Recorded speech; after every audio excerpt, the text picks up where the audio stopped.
We are back. Welcome back to the Cave Podcast, everybody. It's your boy, Joe Reezy. I got Abra.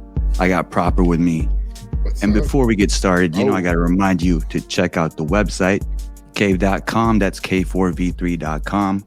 We got merch, we got blogs, and we spotlight our guests on the page. So when this episode comes out, the Hush Hush Society will be all over there. So with no further ado, we got the Hush Hush Society. Welcome, guys. What's up? What's up? What? Mike, you muted. Muted? I was muted too. That's how quiet I was. Yeah. True to the name. we can just go back and forth where I'll talk, but Mike will be muted, and then Mike will talk, and I'll be muted, and we'll back and forth. That's like hilarious. old samurai movies. So welcome back, guys. Hush Hush Society. You guys host the Hush Hush Conspiracy Hour, so you guys already know what we're going to talk about. We're going to go down the rabbit hole, talk about some weird shit. But before that, let's catch up. What's up, guys? I see that you guys have a bunch of new segments coming out. What are you guys up to these days? David? Well, we are about to start season 8 tomorrow. Well, not tomorrow, Monday. And a plethora of new topics, 10 new topics coming up for the next couple months. And we've got some pretty fun extra segments that are on one of our Patreon tiers. And other than that, we are just trying to talk to as many people as possible. And we got some really good guests coming on soon. So hell yeah. Super busy. Lot coming for us. Awesome. And I think the last time we spoke, we talked about our favorite conspiracy theories. And too bad Frank's not here because I wanted to ask him if simulation theory is still fucking with him. But I think it's a daily thing for him, honestly. Yeah. I could tell by the way he was describing it. I was like, man, this seems real and genuine. I could tell that like he stresses about this at work and stuff. But Tartaria is one thing that you said it was one of your favorite conspiracies. Did you guys go into that at all? You guys solidify any theories on surrounding Tartaria? I think 1 month from now we have an episode coming out. Yes, on it. So we'll be touching on that pretty soon. Cool. That's a deep one though, because that one can be multiple. You can talk for multiple hours with multiple avenues with that theory, and because there's so many layers to it. How was the experience going down that rabbit hole? Because Danny and I over here too, we've been down that rabbit hole, and it's crazy because the deeper you go, the more it connects with everything, you know? Yeah, it's going to be hard to compartmentalize into 1 hour. Awesome. Before we get into that, I'm not completely sold on it immediately, so we'll see if the episode changes my mind. That sometimes happens. Cool. Yeah, that's the cool thing about having different perspectives, because like I mentioned in the last podcast, someone can kind of bring you down to earth and be like, hey man, I think Tartaria is a little way out there, you know, maybe you need to see it from this perspective. Have there been anything recently that's kind of opened your mind and shifted your perspectives on certain conspiracy theories that you guys have already explored? Well, that's a good question. Some stuff that's a little more grounded, honestly. It's fun to get into the alien stuff and the things that are a little more outside the box, but when you start getting into more of the government conspiracies and Tavistock, like that's a massive think tank, pretty much controls our world. BlackRock, when you get into like the financials and what they own and how much of the world they own. I think the stuff that's a little more, grounded is stuff that opens your eyes a lot and kind of scares you a little bit sometimes. Yeah, right. Yeah, Tavistock Institute hurt me. Damn. No, I was going to ask before. Never mind. Well, I'll bring this up. BlackRock right now is really relevant because aren't they like taking that over right now in Paris? They were lighting flares in the lobby and making bonfires. Bro, that looked like a fucking Call of Duty cutscene right there, man. Yeah, it's funny how that's not getting a whole lot of press right now. You know, you see most of that stuff on the social medias, mostly TikTok, just because Instagram and Facebook, they kind of block that stuff. They don't want to ruffle any feathers, I guess. You know, that's what happens when you get a population of people worldwide that can see what each other is doing instead of being hid behind these, you know, news paywalls and, you know, we're going to tell you what we want you to know. And with TikTok, and I'm a big advocate for that app, mostly because if you look past all the BS and the cutesy fun stuff, it's true news and it's real, you know, and it's happening real time. And there's people that are live showing these protests in the streets. They're walking down the street. Same thing happened with like Black Lives Matter protests and all these different protests that they were doing throughout the past few years. So it's very interesting to see that app, and then all of a sudden you get this unanimous every politician wants it gone, and that's never happened across the board for anything. Gun violence, they've never agreed upon anything. Healthcare, Social Security, anything.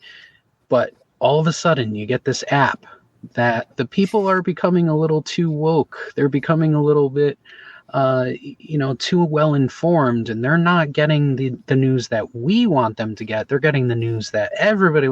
It's a whole big storm, man. Well, we got to remember that woke has changed too. That used to be like the way that you're explaining it. Was the way it used to be. The old way, the old like, oh man, you know, like everything around me is your eyes are opening. But now woke is what the mainstream media is pushing on you. That's wokeness. So so you're not able to see that. But the thing with TikTok is funny is that we've heard a lot of BS about it where it's like, oh, it's spyware, but isn't Instagram, isn't Facebook, you know, isn't Google, you know, everything that you're doing. I mean, there's definitely some guy probably in a dark room like this that's watching us. Like, what are they going to say? They're going to fuck up. It's interesting you mentioned that because I feel like it was highlighted during that court trial too, right? Wasn't the CEO of TikTok like, hey, what am I doing different than what you guys are doing on Instagram and Facebook? Exactly. Yep. Oh man, the crazy thing too is TikTok came out at a potent time too, right? Like it kind of came out around 2000. I mean, from my understanding, 2020-ish, right? Yeah, and so I mean, around the time I remember Vine and Twitter were the predecessors of that type of media, and so was Snapchat for a little bit. I feel like Snapchat kind of fell off of that, but I think it's because it stays for a limited amount of time, and TikTok, you know. You could just keep it up there and people can see it. Got to give good recognition to Twitch too for letting things go live. A lot of those protests in mid 2020, a lot of Twitch streamers had 50 different live feeds from independent media people just running around in the streets, and that really got to see what was actually happening in certain cities. I think Portland was probably one of the most interesting cities to watch just because it was riots every day. Oh man, I feel like it's because they already knew something was going to go on that day, you know, so everyone prepped and we're like, all right, I got to catch this because this shit's going to go viral. And I mean, I always mention this on the podcast, even if you do the right thing for the wrong reasons, it's going to be beneficial for you. So putting the truth out there, whether or not it's going to get you clout or make you famous, like the truth is out there, right? So, yeah, it's crazy. I mean, do you guys unanimously think that that's the main reason why they're trying to ban TikToks, because they can't really filter and manipulate the algorithm in order for the general audience to see? 100%. Yeah, there's no doubt in my mind about that. Because their front office is not in Silicon Valley, you know. Exactly. Right. And it's just like the whole privacy is a ploy thing, you know. They're just saying they're spying on us. Like, no, you guys have been spying on us for a while. Yeah. You guys have been I mean, let's not forget what fucking was it, the Patriot Act was made into law. Remember that? Yeah. It's just like, so how is this any different?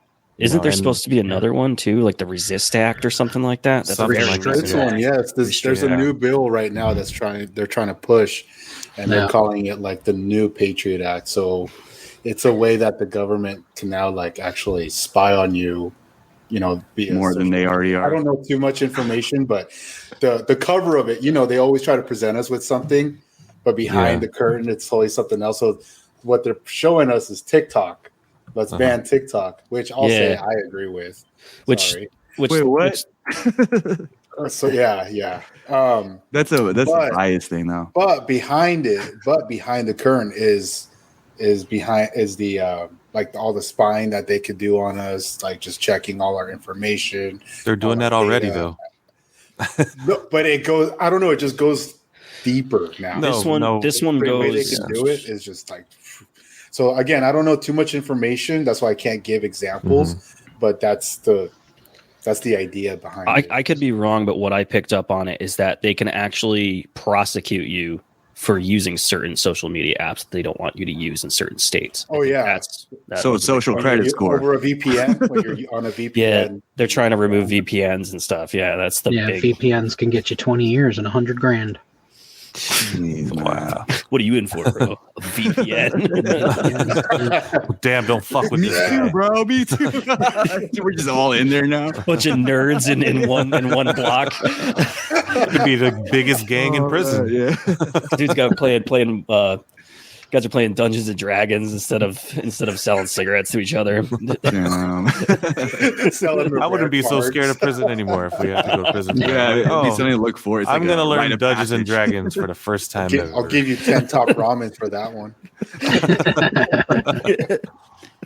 And it's also funny to know, like you said, we kind of joked around about how Facebook has more of the older population amongst their users, but TikTok, like surface level, you think it's like trendy, just kids, dance trends. But really, once you get your algorithm going, and I feel like TikTok has the best algorithm as far as tailored for you, instead of like the Amazon and the Instagram algorithm where they're really just trying to sell you products. But I feel like the average user, well, there's more 30 to 40-year-olds on TikTok than really people, Just kind of weird, but right. Whatever. Well, TikTok in China, they're like watching documentaries and stuff, and we're watching people get their heads cut off. Yeah. So there's my algorithm on Instagram is the weirdest thing. I was looking up like college basketball because I don't follow it, and I was looking it up a couple weeks ago. Then my algorithm on the search portion of Instagram started changing to just like college volleyball players in like their uniform, and I'm like, what the fuck is this? Like, it started just getting chicks. And I was like, I'm looking up men's basketball, and I get like Oklahoma State University gymnastics teams pictures, and I'm like, what the fuck is going on here? So they're really selling some weird shit on Instagram. But like you said, TikTok, I don't have the app right now, but every time I do get into it and put it back on my phone, because the problem is I can scroll through that for like 16 hours. Yep. And Mike actually had explained it to me one time. It goes by how fast your vision time is on it. So if you get it like more than 5 seconds or something like that, then that type of video will start to see. Now that was part of the Senate hearings and it's probably like one of those standout moments where one of the guys was like, does TikTok follow your eye movement? And right. Nobody knew what he was talking about, but realistically, Instagram and Facebook do that. So what they do is they monitor the iris or the pupil of your eye. So when you come across a post, it checks the dilation of your eye to see if it's something that you actually want to see. And that's how they come up with most of their algorithm. So I looked at when you're somebody's button scrolling, picture. No wonder you're getting those volleyball players, man. Yeah. Look at it. And that's also a big part of the reason as to why it feels like it's tailored to you, because within the user agreement, you're actually allowing them to use your microphone and to use your camera. Because obviously, if you're on Instagram, you're going to say, yeah, use my camera. Yeah, use my microphone. But they're not saying, yeah, we can use your microphone and your camera to take pictures of you and so that you can upload video and stuff like that. They're saying that so that they can monitor your eye movements and so that they can hear your conversations. Oh, that's a given. You could be talking about tacos, and a Del Taco ad will come up on your Facebook feed. Yeah. And it's weird that's too, crazy. Though. The user agreement And if you click decline on any of the things like your camera access, to your microphone, you can't use the app. Yeah. You have to accept all the conditions, or else you can't use it at all. So either accept or you're locked out. Yeah, or kick rocks. That's funny because Danny, his dog recently passed, and we had a conversation about it. Rest in peace. But after that, my algorithm is just a bunch of like dogs passing. Like, what the fuck? I would never search that, and I never liked any content of that matter. But that's crazy. It's pretty odd. I don't know if your algorithm changed, Danny, but mine's like every other post. No, mine didn't. No.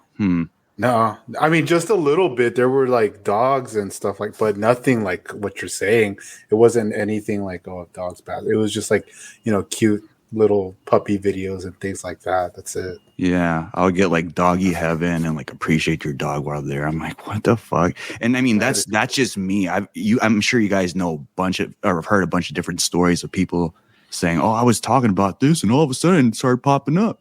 Mm-hmm. It's crazy because we're right to our first talking point, JFK. I feel like even then they were already wiretapping and listening on conversations, and like the Patriot Act and Snowden coming out with his info when he was a whistleblower. I feel like for the people who just started waking up to this, I felt like they finally were like, oh man, they're watching this, they're listening. They're kind of in shock that this is happening. But if you look into it, it's like, damn, this just been going on for a while. So they're just getting better at it. They're using terminology to kind of trick people into like if enthusiastically voting for those policies too. Yeah. We're like bending over, happily taking it. It's crazy. I mean, they've perfected the propaganda game for the past 100 years. So yes. Mm-hmm. Something they say, 90% of the population takes it as the word, so there's no avoiding that. They've perfected that. But I think that's another thing that these social medias are kind of doing is it's changing people's perceptions, at least the ones that aren't monitored by Meta or the Zuctillions. But, when people start using these things to come together and they're going past these trends, because everything is a trend. Mm-hmm. Follow the trend. But once you get past that, like you said, the surface of that, you get down to what is real about it, and you get down to what is important about these apps. And I think that's one thing that they're kind of, they're spouting off, oh, it's Chinese spyware and this and that. Realistically, TikTok could be just like Facebook. It could be just like Instagram. It could be just like Twitter, where it takes all its user data and just puts it out on the free market and sells it. Mm-hmm. No matter what, if China wants the data, they're going to get the data. Mm-hmm. They got balloons, right? I'm just kidding. Yeah, they got balloons. They took pictures of the entire country before we shut it down. But yeah, that data is available no matter what, and they act like it's this new thing. Oh my God, TikTok can take our data. Well, everybody's been doing it, like you said, for years upon years upon years. Mm-hmm. And speaking, I like that you mentioned they're using these apps now to kind of create propaganda. Let's go into our talking points. Oh, yeah. The term conspiracy theorist and conspiracy theory. I feel like these apps now are kind of demonizing that term a little bit more, but it's 50-50 now, right? Like, I feel like a lot of people are tired of the bullshit or keen to it now and are waking up. And so they turn an open ear to the term conspiracy theorist now. And, like us, end up scrolling on TikTok for hours, changing their algorithm. My wife's algorithm is completely different after I've been sending her TikTok. So now she's in the rabbit hole, which is pretty funny. One thing that I'm noticing is a lot of normies that don't usually follow or do any research. They might be like, oh, JFK assassination, that's something interesting, or the moon landings, but they don't get too deep into the actual real nitty gritty of the conspiracy stuff. And a lot of people I'm noticing that, one, they started, listening to either a show or they, obviously podcasting has definitely helped the conspiracy theorist community of people. But one thing I'm noticing is that everybody's just taking all the pills at once that are coming to me, and they're not. Right. Nobody can pick us out. I'm like, well, this thing you just talked to me about goes against all these other things that you are talking about too, and it's hard to like. I know one person that literally just like they were like a Scud missile, just right. They ate that black pill, white pill, red pill. They're eating all the pills, and they went super, super deep into everything. And I'm like, hold up. The first thing you told me about is about 70 years old. So you got to back up a little bit. But there's a lot of people going over to that, but they're going like, there's no like, hey, I'm going to spelunk down the cliff. They're just yeet down right off. And that's dangerous for the people that are really taking time to bring out, really nasty things in our current world. Yeah, it's interesting because we had Juan on the podcast from 101, and we mentioned about we were talking about the conspiracy community, and we came from religious backgrounds, and we were turned off by that because of the gatekeeping and the too passionate, like dualistic, I'm right, you're wrong, black and white perspective. And I feel like the conspiracy theorist population is kind of getting like that. Like, I mean, Tartaria and flat Earth, we mentioned with one of them. It's like, it's either flat Earth or Tartaria, or you're wrong. When, conspiracy theories, the community was more about just being open-minded and, not really getting offended if you get proven wrong. It's more of like, oh, okay, now I'll look into that and I'll try to see the world from that perspective. That was a coined term from our alphabet soup friends, to make us look like terrible people and that we're a bunch of liars during the JFK assassination. So. Yes. Mm-hmm. And it's also funny because these new conspiracy theorists, they're researching this for like a year and a half, and they go and talk about it confidently to somebody that's been researching it for like 10 years that's trying to stay away from it, And it's like, yo, you got to let this simmer. And I mean, like, think twice before you go down this rabbit hole because it takes a while to digest, Well, it's like there was a very it was a post that really took off. I think it was on Twitter. Somebody had posted called the new conspiracy iceberg chart. And pretty much what she did was she listed all these conspiracies, kind of in a tiered system, and from how least anti-Semitic they were to most anti-Semitic.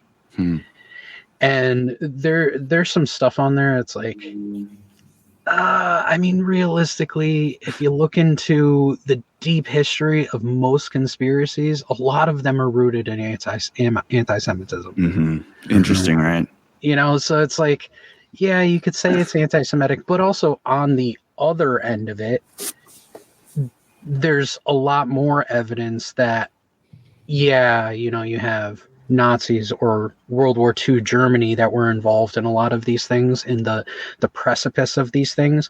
But there's also this other 90% of information that you guys are just like spacing out on. Like, oh yeah, that this took place a lot of years before and a lot of years after. And it hasn't always been connected to Nazism or anti-Semitism. It was huge in the late 1800s. Huge. Yeah. Huge in America in the late 1800s. Mm-hmm. So a lot of people don't realize that. That's like Mike said, like when you take anti-Semitism, everybody immediately goes to Nazi Germany. Right. And it's a big portion of that, but it's also not, because it's just part of the history of it. And just one of the chapters that's involved in that rhetoric and ideology. That's by design, though, I feel like, just because of the propaganda. And if you do any more education and come up to a conclusion that's against narrative, then that wasn't real. That wasn't real knowledge, man. Which is, let's get down to our talking points. Conspiracy theorist and the term kind of started around the Cold War, right? And then really came back full-fledged around the JFK assassination, which is interesting because I feel like around the time that JFK became president, that was when the mainstream media finally got a handle of the technology of like, hey, we got a TV and everybody's watching, and we can incite certain emotions, and these people get really emotionally involved. And You know, we can kind of control their political views just based on what we're showing them.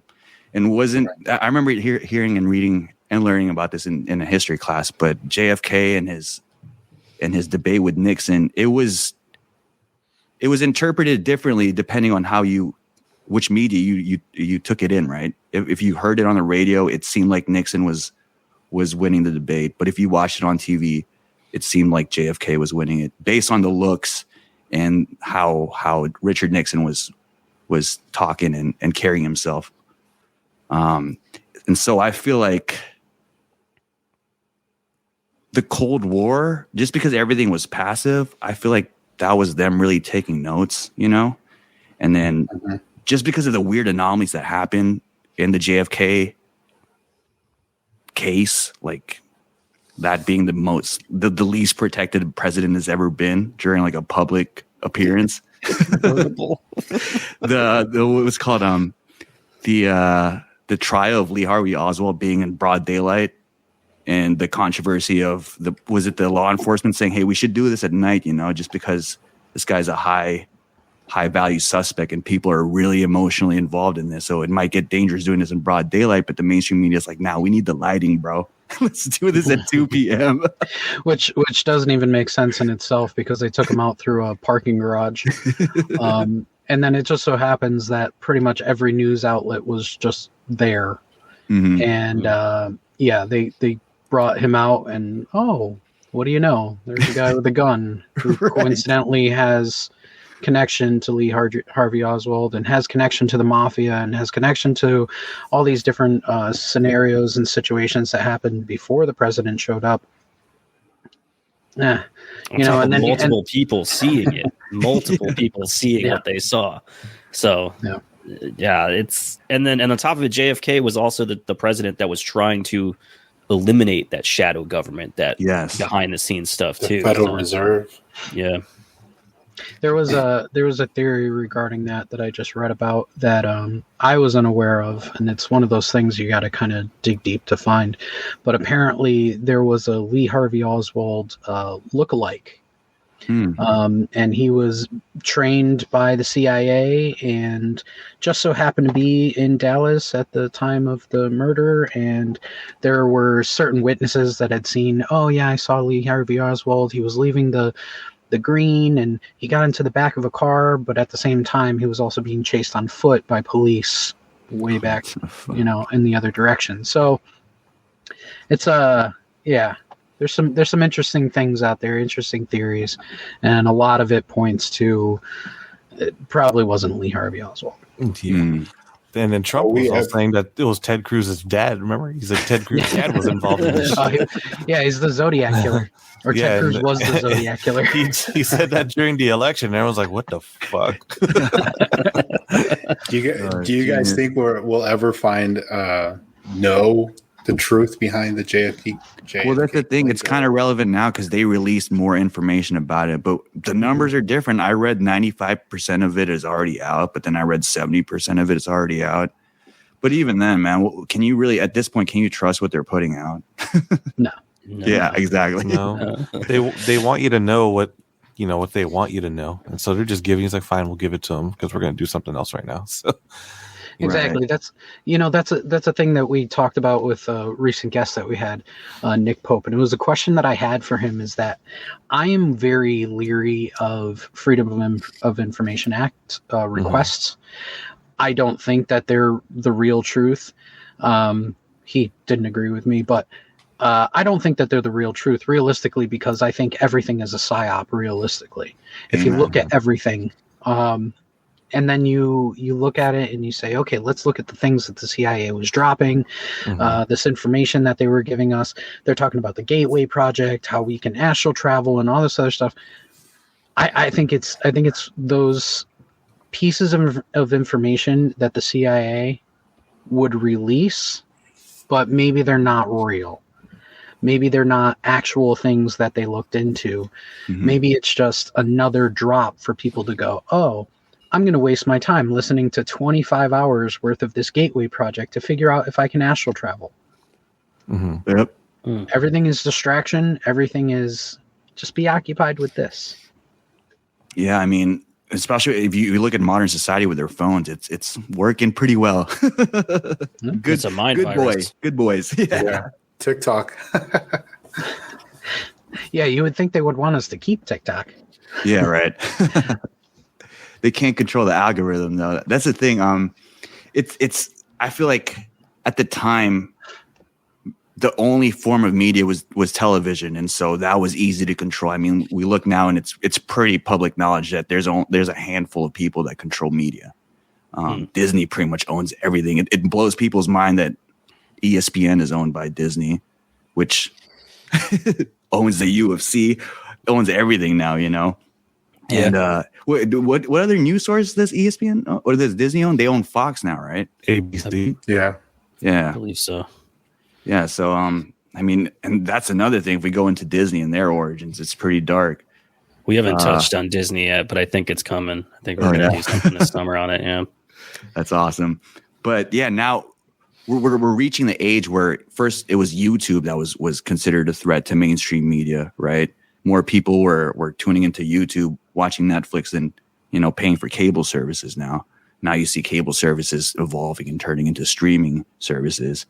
And now that the app is coming up, I feel like people gravitate towards genuine news. And I feel like people always have that basic instinct to sense what's genuine and what's kind of tailored, right? Do you guys believe that? Or is it like certain people that can kind of sense the bullshit? I think it's confirmation bias. Yeah. I think it's just you see what you want to see, and that's what you gravitate towards. Interesting. It's true. You know, it's like the people that still watch Fox News or CNN or, you know, any of those big news outlets, and they go, oh, this is the news. This is exactly what's going on in the world, and I should know nothing else past what they're telling me to know. You know, and there are people that are very drawn to that. And in a way, they enjoy living in that bubble because that bubble is very simple. It's a simplistic safe equation. Yes. You know, it's local news, everything that's going on. Here's some accidents. Here's some fires. Here's some killings. And then it goes depression. Here's the weather. You know, and that's what people are drawn to. That's why a lot of people, they watch the evening news literally every single day. Yep. And they're loyal to their brand. Yeah, they really are. It's like their team. You know, yeah. It's identity news streaming, just like identity politics. That's crazy. Going back to JFK and the Warren Commission, right? The Warren Commission kind of took over because I feel like if this was back then, TikTok would blow this out the water. You know, there'd be so many people in Dallas that day that if there were two shooters, I mean, one example is fucking the Las Vegas shooting, right? I don't know if you guys were following that live, but FBI just put out some new stuff, right? Yeah. Which is weird. Like, why are we just releasing this stuff willy nilly? Like it's almost like they're throwing like little breadcrumbs. Like Mike said, you're looking this way, and they're like, you drop some food, and you're like, oh, you know, and you're like, go that way, you know, and that's how they can keep you going for, you know, maybe a couple days and digging into it. I mean, Vegas was a weird situation because, you know, there's from remembering it and me going on to, I think it was Snapchat that night and watching different angles and videos from cell phones. I mean, clearly there was more than one person there. Bro, thank you for saying that. Yeah, man. You could hear shots being fired after the full auto rifle was already, you know, spraying. And it's weird because we saw that before it was even broadcasted and used. It was even recorded, which you can't beat. You know, it's here's the truth, interpret it how you want it. I'm not going to put any kind of spin on it. You know, see it for how you take it, kind of.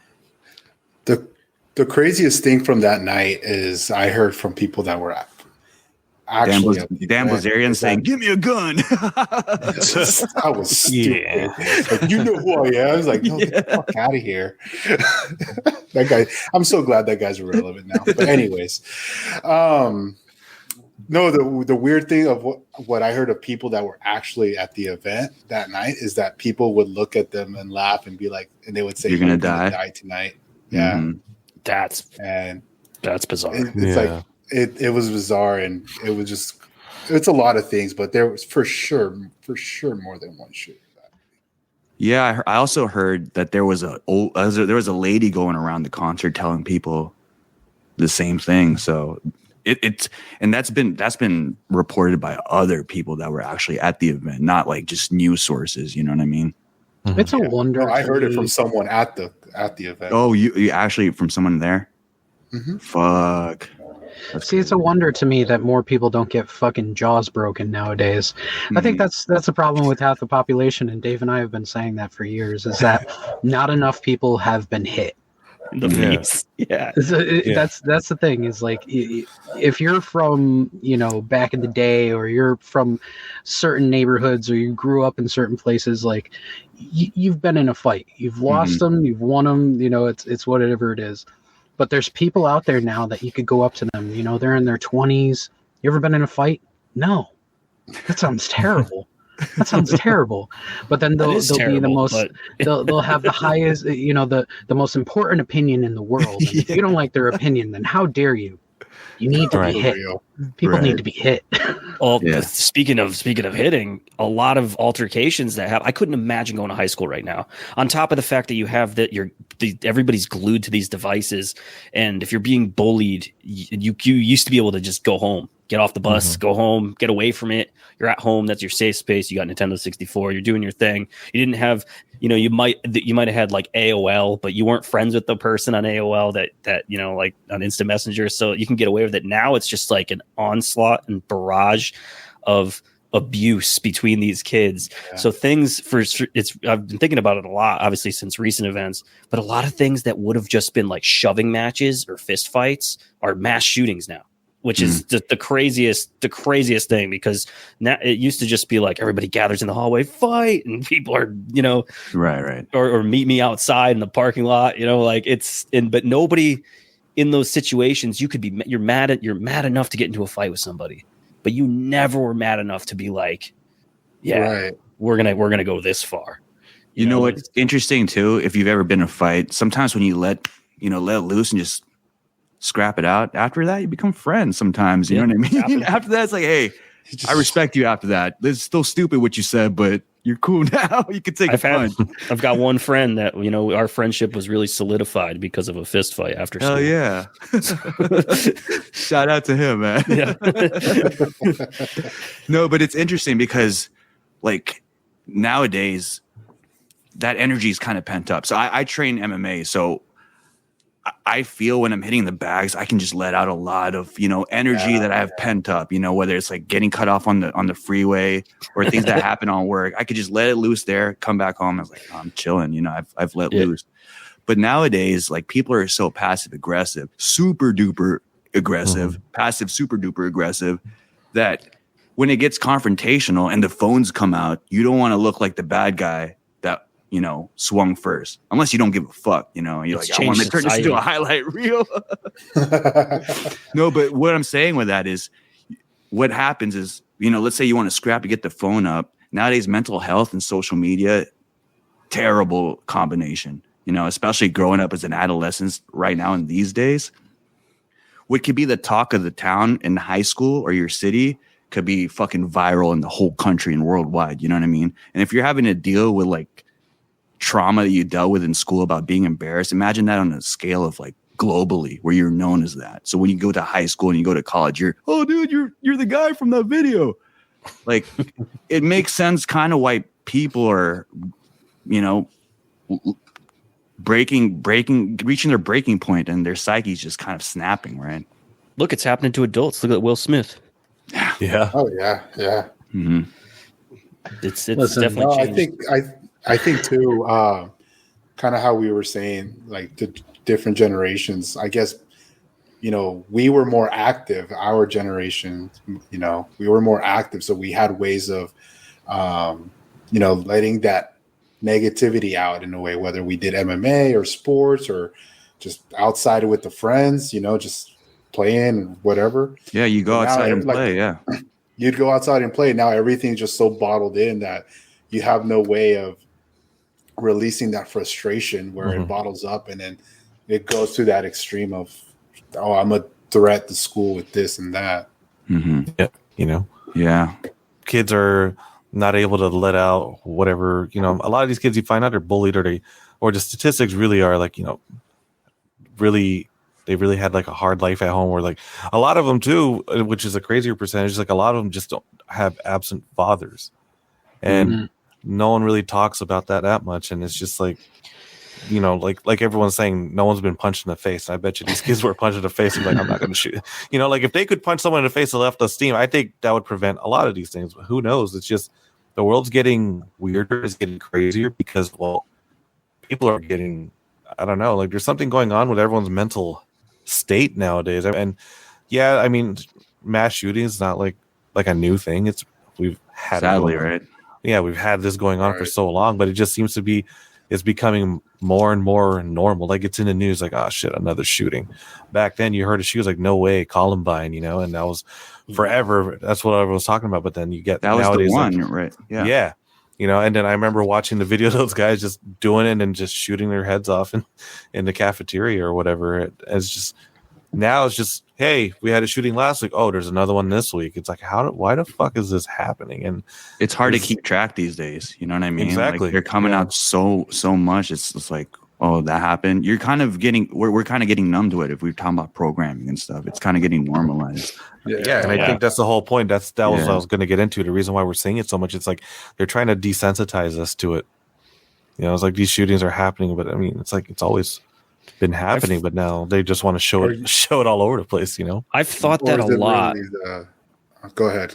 Oh, no, I've thought that a lot with the desensitizing people, but then I think about other generations, like the generation that were in World War I and World War II, and the people who are in Civil War. Those people were not. Those people were desensitized to the violence all around them. So realistically, we have all these things going on, but are we more violent now than we were then? Because it feels like these people might not like me for saying this, but we were probably more violent 100 years ago. Damn, you know what? As a society. Interesting, because we're still the same animal. We still have that, you know, memory of killing in World War I, killing in World War II. But now we don't exert any energy. So all that shit, all that primal energy is pent up. I mean, we spoke to our previous high school coaches, and dude, it blew my mind that in football they don't even have Hell Week anymore. In they can't. That's it's crazy. Child abuse. Well, I mean, just like so many kids dying. Yeah, just kids like being overworked and parents complaining about it, and kids just collapsing on the field, dying. There's the problem right there. Then is that you're not getting the coping mechanisms are changing. You know, you're not telling somebody that, hey, you know, like you said, one of the best feelings in the world is getting done with a workout or hitting a bag or something like that, and not actually taking it out on somebody else. I guess, you know, generationally seeing, you know, video games are lifelike now. So a lot of people might if you're not thinking 1-to-1 to where you're going to go shoot up a school, you're also thinking this is real in my head as well. You're not just one of those, you're not an avid video game player that's, you know, like this is an alternate reality that I put myself. And they also say that our brain, based off what it sees, like it makes it hard to distinguish what is really real and what is fake. So if we're playing a video game of us killing someone, our brain could be taking it in that moment. Obviously, it's visualizing, like you've already done it in your head. Yeah. It's like deja vu at that point, right? In a way, it's also desensitizing. In a way. Think of how many shooters, killers, murderers, mass shooters have all come out afterwards and been like, yeah, killing a person, it's not like the video games. How many times have you heard that quote? So many times. It's not like in a video game. It's not like in a video game. So that's what you're comparing it to, because like you're saying, you're mentally preparing yourself. If that is the route that you're going to take, you're mentally preparing yourself to kill real people by playing video games. So like, I think that was the big basis for the argument back in the 90s, early 2000s, that like video games were to blame for mass shootings and stuff like that, when it wasn't. It's not like the game drove people to do that. It's still not. Yeah, it's just, I wasn't saying I wasn't blaming video games, but Doom was a game that was really ostracized when it first came out, because it's like, this is going to make our kids kill shit. And it's like, well, they're killing demons, and aliens. It's a little bit different, but you know, but yeah, politicians would hate that. Now it's Grand Theft Auto. Yeah, people are saying Grand Theft Auto is it's influencing all these mass shootings. Like, nah, man, if anything, I would just be driving around in Grand Theft Auto, picking up a hooker and killing her after and get my money back. It's like, but I have never said I'm going to do that in real life, Fun fact though, fun nerdy fact. All of those, all of that started with Mortal Kombat. So that's why there's a lot of the ratings, like the rated right. for everyone. Because of the fatalities. The fatalities. That was all Mortal Kombat. Yeah. I don't care how much training you do. You're not going to be able to uppercut someone's torso off. Yeah, I was going to say, you don't see people ripping spinal columns out of people, Exactly. Freezing them. But I think just touching back on the psyops, that's really what it is.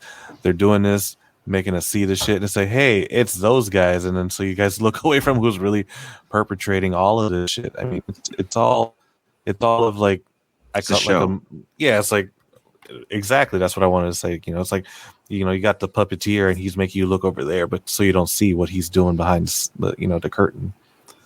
So we're big fans of wrestling and WWE, and it's funny growing up, with that in our background and getting into conspiracy because it's like, dude, I'm used to this shit. You know what I mean? Yeah. That guy's Vince McMahon pretty much. Like I heard this quote. It said like the government is the entertainment industry of the military, which is fucking hilarious. Yeah. Well, it's like you guys will actually excuse me, you'll actually enjoy this. It's called the cave allegory. Have you ever heard of that? Dude, that's what we're based off. The world's so crazy. We went back to the cave, bro. Well, the cave allegory, goes back to like Plato, where these people would be stuck in a cave and they would see shadows of what was going on outside the cave. So that's pretty much what we're seeing now. That's we're seeing the shadows. We're not seeing what the real reality of everything is going on behind the scenes. Right. So, which is pretty much the premise of the Matrix too, right? Yeah. Crazy. Yeah. Movie's ahead of its time, man. I swear to God. Matrix is a documentary, not a movie. Yeah. There's actually they made that movie, and that was so popular that they made that a defense for murder cases. Stop, for real? Yeah, it was the Matrix, the Matrix defense, and it started off with this kid who. I remember talking. He about had memorized the movies word for word. He had a trench coat. He had the whole bit. He was wow. He was fully convinced that he was living in a Matrix and there was a way to get out. So he one day just randomly just got a shotgun, went into the basement, shot his mother. Yep. His father came down the stairs, shot his father. And then afterwards, went to prison, and they were talking to him years after it happened, and he's still in prison. Mm-hmm. And he's like, I'm still not sure if we live in a Matrix or not. I'm still not sure if I live in some sort of, make-believe. Is this all real? Were those my real parents? I don't know. He got a phone call. He said that he was on the phone, and when he was on the phone, that there was somebody telling him to kill your parents because they're and basically. It's basically a scene, from a movie, and he was hearing code and listening to a disembodied voice, and that's what happened. And they used it in his defense for his trial. Yep. Wow, that's crazy. Morpheus, call him. That's you got. Man, imagine that and it works. I'll just be all in on it. Yeah. Oh no! He sees the phone and he's like, "No!" Oh man, the lawyer looks like Agent Smith. And he starts tripping out. He starts morphine. Yes. Oh man, it's funny. No, but it's funny because who knows if he got a phone call, right? Going back to JFK, I actually think that I think that Lee Harvey Oswald might have been MK Ultra, right? He very well could have been MK Ultra. I think even Jack, who's the one that shot him? Jack Kirby or Kirby? I forget it. I think the guy who shot Lee Harvey Oswald might have been MK Ultra as well, just because of that pattern of they had no recollection of what happened, right? Mm-hmm. And I also tell people about MK Ultra, they look at you with the fluoride stare. You know, and it's a lot of people. You'll be like, yeah, that guy got MK Ultra, and they're like, what are you talking about? And I'm like, exactly. You know, which is really crazy once you start going down that rabbit hole. It's scary because we had a hypnotist on our podcast, and I was talking to him, and I'm like, man, sounds kind of like MK Ultra, you know? So I went down this rabbit hole, and I was like, you know what? These ASMR videos that are popping up and are trending now, I think it might be MK Ultra programming, man, because who knows? Sometimes those live sessions are like 2-3 hours. You're listening to them in your bed, like trying to fall asleep, right? Because I don't think anyone's listening to ASMR to go work out, unless that's you. That's your thing. But if someone does, yeah. But if you're in that sleeping state, you're really vulnerable to the hypnotist. And what's to say that maybe like 25% of those ASMR channels aren't like vote for Biden? Well, that's probably why Amaranth is a millionaire, right? Yeah. I mean, she makes like almost $2 million a month or something. That's insanity, just from doing ASMR and OnlyFans. Mm-hmm. It's probably more so the OnlyFans, but right. Yeah, I mean, go get my OnlyFans. Yeah, 30% off. Listen to the Kevin Hush Conspiracy. It's funny because starting this podcast in this business, I like and being deeply rooted in conspiracy theories. Like I try to use these MK Ultras on our brand. You know what I mean? To program the masses. I don't know if you guys do that too. It's just funny. Probably subconsciously. Honestly. Yeah, you know, we've had this joke ongoing pretty much for almost the whole show that we have been telling people when they listen to our show that we're not a cult. And we've said it so many times that I think it's like subconsciously getting in people's brains, because we get emails that are like people like saying, glad to be part of the cult. I mean, glad to be a hushling, glad to be, yeah, the show was really great. I can't wait to find the compound. It's like, maybe we are turning this into a cult, and maybe we don't even know it. I'd just call it a following. It'll sound so much better. Yeah. Hey, we want an invite to the first ceremony. That's all I gotta say. There you go. Right? I would love to dress up with a robe, put my hair down, and look like Jared Leto, just walking around and being like. Speaking of cult leaders, yeah. Ooh, Yeah, wild. He's a real hoot. What's his face too? Charge of that? Ezra Miller. Ezra, yeah. Like he was like a follower, yeah. damn. He did it the shitty way, though. He found them on Craigslist or whatever. He's like, I'm gonna join those guys.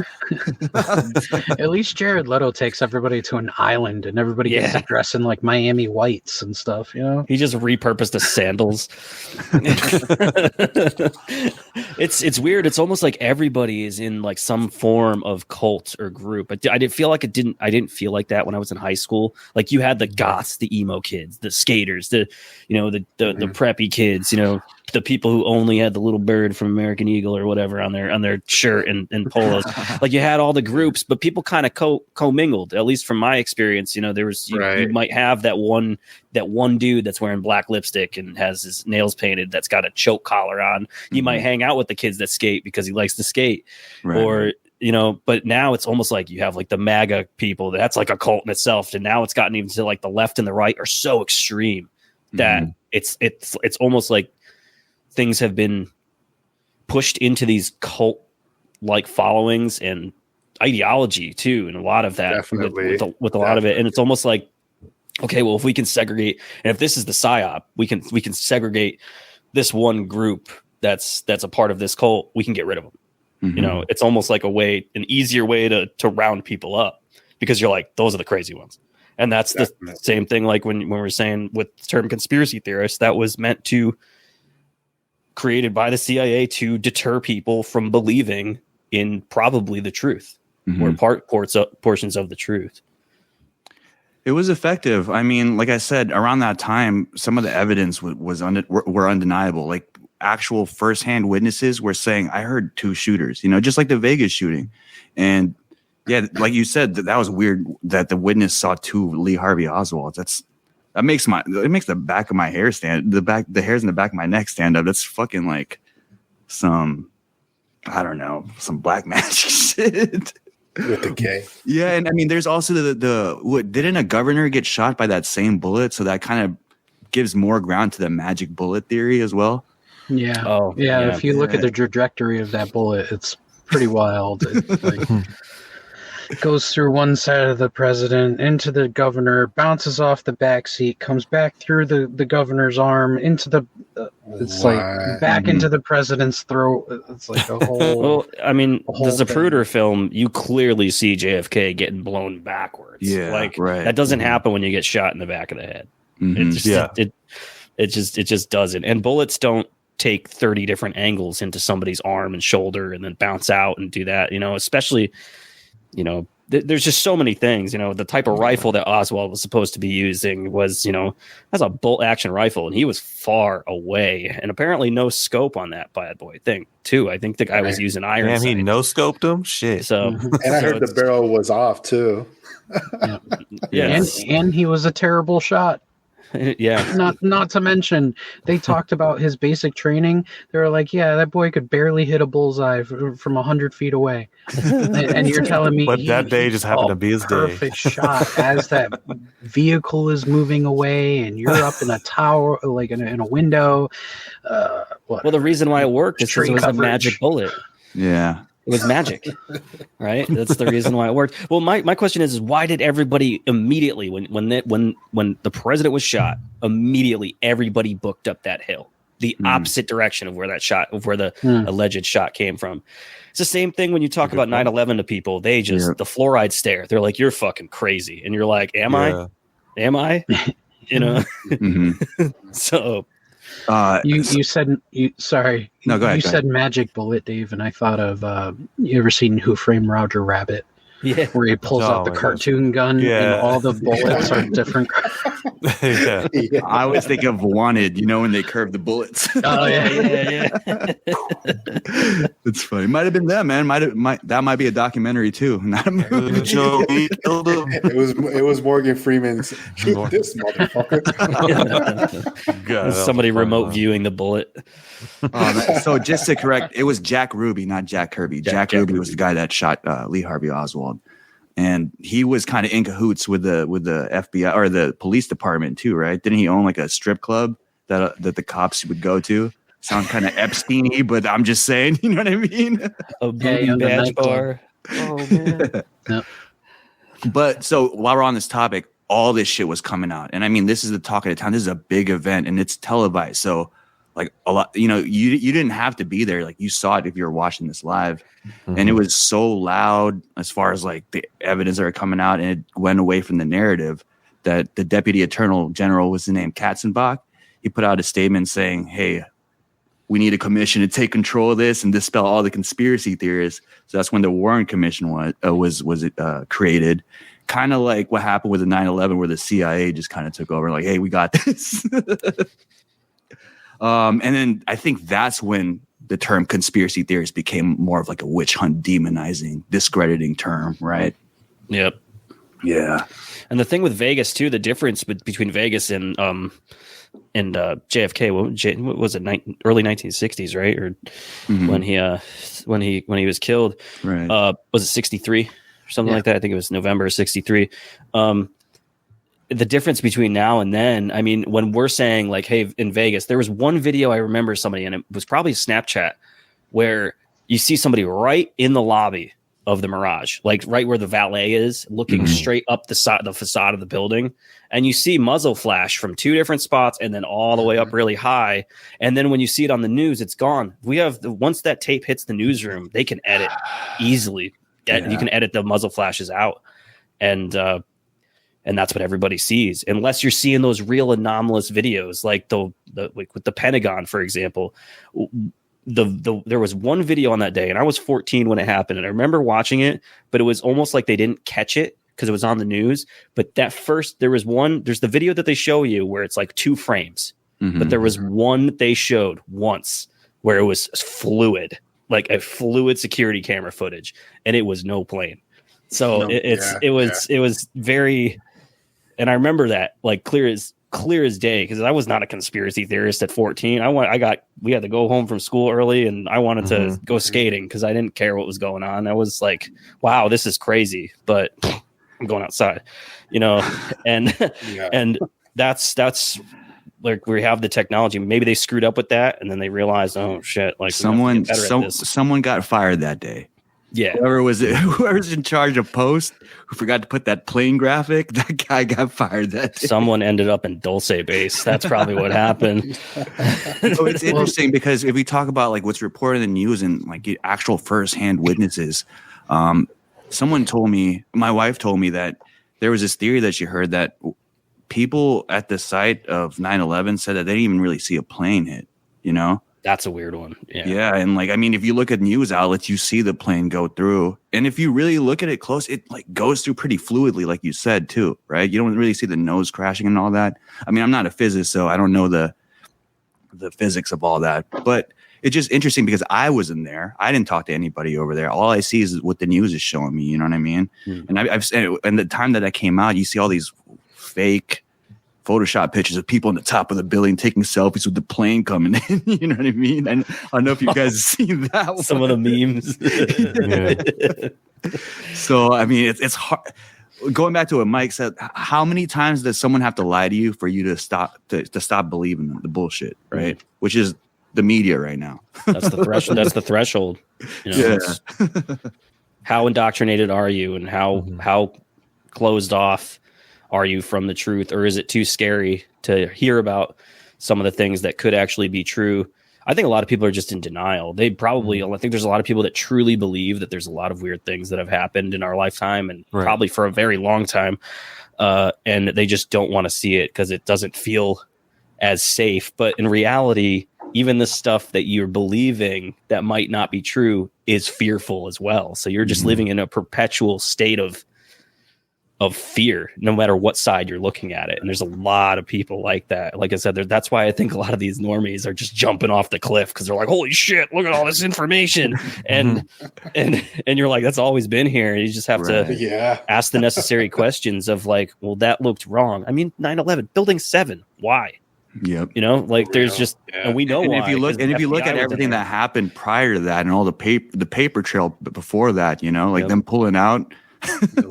Like, how could you deny that? I tell that to everyone. Like, if I tell them about 9/11 and that being one of the main, besides JFK, one of the main points that it was like, all right, I'm gonna stop believing the narrative and the space race, stuff like that. And it's like, and they dispel me. They give me that fluoride stare, and then I ask them, what happened to Tower 7 then? What do you mean? Yeah. First of all, they can't recount that tower falling, and then when you bring it up and you bring up YouTube videos, and you're like, the plane didn't hit that. What happened? Yeah, fluoride. That's because 9/11 was about 9/10. That's really what it was about. Because if you think about what happened the day before, right? You got Donald Rumsfeld getting on national news saying, "Hey, we just lost $2.3 trillion. We did an audit of the Pentagon, and $2.3 trillion we cannot account for." And the wing of the Pentagon that got hit was the accounting wing. Exactly. So. Could you imagine if recently though, like the Pentagon came out and they're like, "Oh, we can't find X amount of money," and then now look what's happening with us funding so much money and weapons and everything to billions of dollars. Money's not real, boys. Money is not real. You're not wrong. But it's real enough.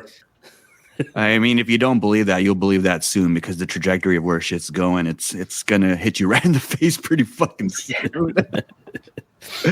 Oh my goodness. Yeah, all these banks just fucking closing down it's not for no reason, man. They're taking your money because they know something's coming. Well, all these people that lost their fucking money are going to be waiting for a while for money that's not coming back. I got a question for you guys, because you guys aren't too far from me.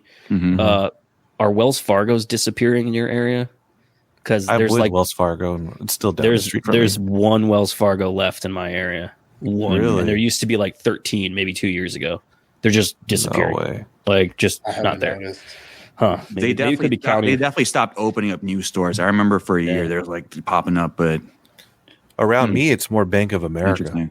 And they're pulling out, closing up, and pulling out. Yeah, they're taking their money and said, "Well, fucking don't know what happened."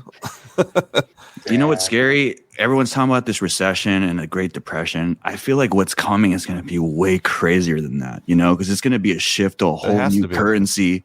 And like you're talking about like the credit score being readjusted and everything, right? So, well, the only logical move, move, some readjustment. Yeah, mine too. do it too.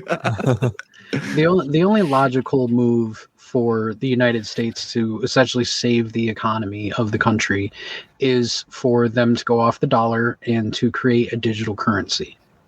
It's literally the only way, and they've been gearing up for this for years now. Yeah. Why do you think cryptocurrency exists? It's not because somebody said, "Oh, we want a decentralized currency." No, it's because the government said we need a testing ground for the next few years to see how people will react to a digital currency. Hell yeah. Bitcoin, all that stuff, Ethereum, blockchain, all that shit is run by the government. It's not run by some altruistic person who said, "Oh, we're going to be free of the system. We're going to be free of the system." No, the government created that system. It's just like they're going to create a digital currency. One day, you will wake up and your $1,000 that was in your bank account the night before is now 1,000 C credits.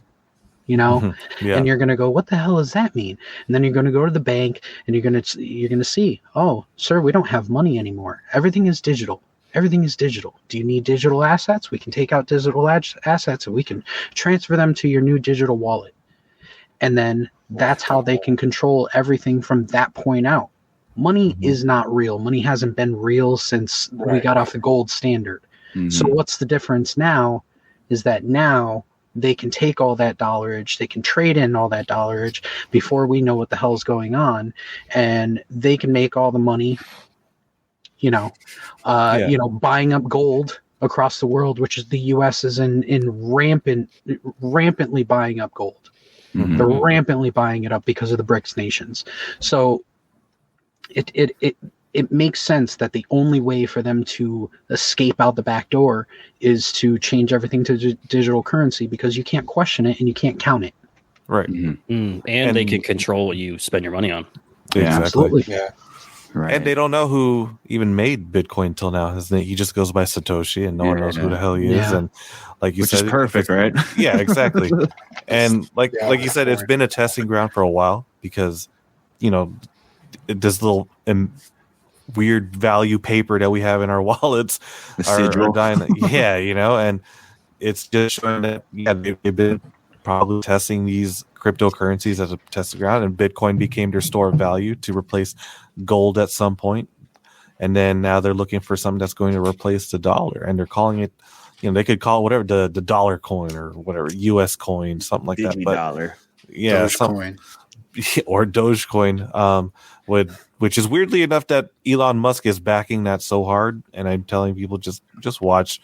It may not be Dogecoin, but something along the lines of that. So it's going to be like the new currency to spend. So I think they're taking note on how people are buying Dogecoin just because of how cheap it was, and now they got Shiba Inu and Ethereum. It's just, I think what they want to do now is just say, no, you guys are going to use one fucking coin. And that's what they're trying to do. Yeah, XRP. Look what they're doing at XRP. Yeah, that's it's pumping right now, right? Yeah, but you can't buy it, nor can you sell it right now because it's still within that lawsuit. Perfect. Yeah. You ever ask yourself why they went so hard on XRP? Exactly. That's why I saw. I was like, they want that. They want to use that for themselves. They want to make that the currency. Yeah. It's either that, but that's why I tell people, it's like, the cash you keep in your wallet's not going to be worth shit eventually. It's going to come here sooner than you think. You'll be like, nah, And I'm telling people, invest in something. Go put your money somewhere where you can hold it. But like, nah, I like having my money. It's like, oh, that's gonna be gone soon. Yeah. Buy chocolate and coffee. That's going to be the highest commodity in our post-apocalyptic America. Chocolate. Chocolate. That's because it was the highest commodity in the past. Now it's going to come back. There you go. We're bringing it back around. If you had chocolate, you were rich. Yeah. Hell yeah. What kind of spices you got? Bring those spices over here. I got to eat this muskrat with some spicing. What can I get with some cumin? I got cumin. Not a lot, sir. Just so happens I want fajitas, so you're making a deal. We're on the right track. I think we could make something What was happen. his number? He had cumin. I remember Jimmy said that. Which is crazy. I don't know if you guys have gone into what's it called? Climate change and your carbon footprint, right? Which is kind of making this digital currency a little murky because of the carbon footprint and them tracking that. And we spoke about this previously on a podcast that it might, just like the predecessor of the digital currency being Bitcoin and all that, I feel like this carbon footprint thing is a predecessor for our social credit score, technically. Yeah. What do you guys know about climate change? Did you guys go into that and any validity towards that as a hoax? Not yet, actually. We haven't done climate change yet. That's a big one. It's a big one. That is a big one. Based off of like personal thoughts, humans on this earth are dirty, dirty creatures. Dirty. I think that pollution of the ocean is very real. I think pollution and deforestation of the Amazon and all that other stuff, that is very real. Droughts, very real. But when it comes to putting 100% of that blame on human beings and saying, yeah, we're the reason that this is happening. It's all because of coal. It's because of this. It's because of that. And it's like, you do realize that like every time a volcano goes off, it puts more CO2 into the atmosphere than like 1 billion cars over 100 years. I think than what we've ever produced in our history. Yeah, in one volcanic eruption. I think what it is like as we become more technological and as we become more attached to the phones and the computers and we leave the natural world behind, we get further and further away from the notion that we live on a planet. This is a planet. Yeah. And it's formed through gas and rock and fire and elements, and all these natural disasters are exactly that. They are natural because we live on a constantly evolving ball. Absolutely. In the middle of nothingness. Oblique spheroid, Mike. Oblique spheroid. So you're a round earther? I'm just kidding. I haven't put it out there. The earth is round. I haven't, yeah. All the conspiracy theorists in the world are going to shun me and say, how dare Mystery Mike, what a fucking shill, blue pill, fake. Yeah, I'm going to get it all. But you know what? Whatever. This is where we come and say, have an open mind. Let's engage, let's talk. Yeah. For a lot of conspiracy theorists, everything is black and white, man. You know, and that's why. Sad. And those same people that'll say that everything is black and white, you know, if you question what they're questioning, then it's like, you know, so you can question the official narrative, but I can't question your narrative. Right. So it's like we're very you know, sometimes conspiracy theorists we're counterintuitive. We turn into what we're fighting sometimes. Yeah, exactly. Sometimes you get so lost in it and you're like, how do you not believe that giants roam the earth underground with aliens and UFOs? But to go back a little bit about climate change, which used to be called global warming. It's funny how it's changed, but I remember as a kid hearing, and I'll call it a little bit of what it is. There's propaganda behind it. There definitely is. Because I remember as a kid hearing about the rainforest deforestation, the Amazon deforestation, and I mean, here we are, 25 years later, and we're still hearing it. Like, has it? And the thing is, we don't know. Has it gotten worse? Is it the same? have the efforts that we've made a difference where it's better. So I really think that there is some kind of there's like propaganda and also some kind of agenda being pushed a little bit. But I do agree that to a point, just like you said, Mike, I do agree that there comes a time where, we are polluting a lot. We are, air pollution, ocean pollution, but absolutely, the world's been around for hundreds of billions of years. So there's all these gases that erode from the earth, and obviously the climate's going to change throughout the years. So there's nothing funny about that. I think that's just how it is. I think it's just money.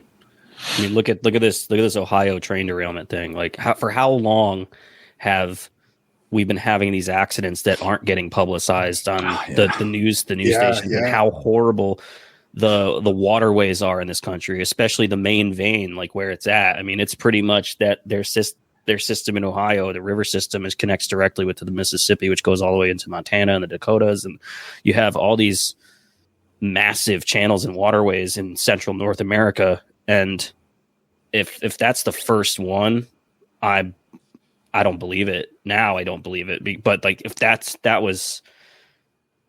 is happening, then just the water pollution. I mean, air pollution we might have a little bit of hand, but I don't think our cars are. I mean, it's nowhere close to the oil spills and the nuclear reactors getting fucking fucked up in the ocean. The U.S. military dropping nukes in South Carolina's waters and not knowing where they are. Yeah, and you see, it wasn't like not long ago they had the ocean was on fire, right? What the fuck? Yeah, well, they demonized nuclear power, and that's something that's been demonized because of the nuclear weapon aspect of it. But nuclear power is, realistically, a lot cleaner. It is. I'm all about fucking nuclear. I think that's the number one thing. You want a greener planet. Literally got to go green with nuclear, The electric grid is, remember in California with the electric cars, that's what they're pushing now. But during the heat wave, they said, don't charge your cars. Well, how the fuck am I supposed to get around now, And I tell people that electric cars are a lot worse for the environment than gas cars, 100%. 100-fold. And I've seen those videos of people at those the lithium fields or mines. Yeah, the lithium fields, and they're mining for it, and they have like the shittiest conditions. They're doing it barefoot, barehanded, just going through rubble. It's terrible. It's just like, you feel all high and mighty in that Tesla, but you don't know what the fuck people went through to put that car together. Yeah, they're high and mighty when they drive that shit, man. It's crazy. But the thing about climate change I wanted to talk about was the thing that makes it kind of sketch is, the main figures behind that propaganda. Like, they're all on private jets and they don't give a fuck. Yeah. So I mean, if you're gonna be behind like an agenda that way, like, look the part at least. You know what I mean? Like, go on a bike or some shit. It'll make it more believable now that you know that everyone's watching you, right? Well, you don't see girl. Yeah, Greta. Sorry, Greta. Well, you don't How see dare you, Smeagol? Smeagol. There's a really awesome reel going, a reel that somebody had made going around where she's talking at one of her speeches and crying, and you got Fernando Alonso in F1 just hitting a throttle on a test car, just wah, wah, while she's talking, and she just can't even hear her, and it's really funny. But yeah, I think Rogan exposed. He had a guest on recently that it really exposed the lithium ion, the lithium mining in Africa, and and it's just that. I mean, just our cell phones have lithium batteries too. So anything that's a device, I don't think a lot of people.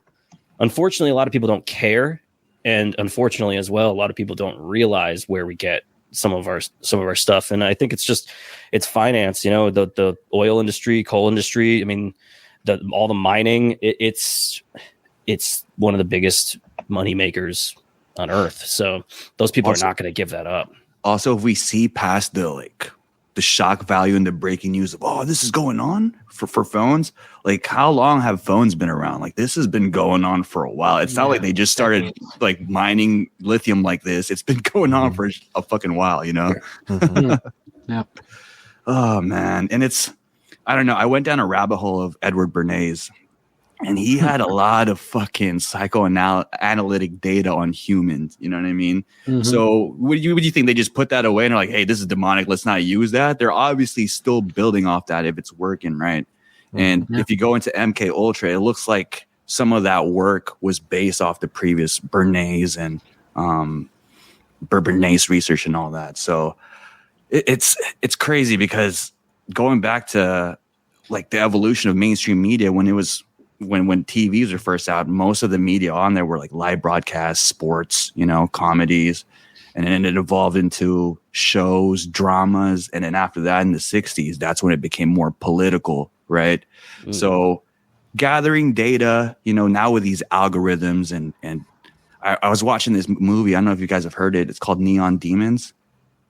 Oh man, crazy movie. It's about the modeling industry and some witchcraft. But they said this quote that stuck to me, and it goes, "People only believe what you tell them," right?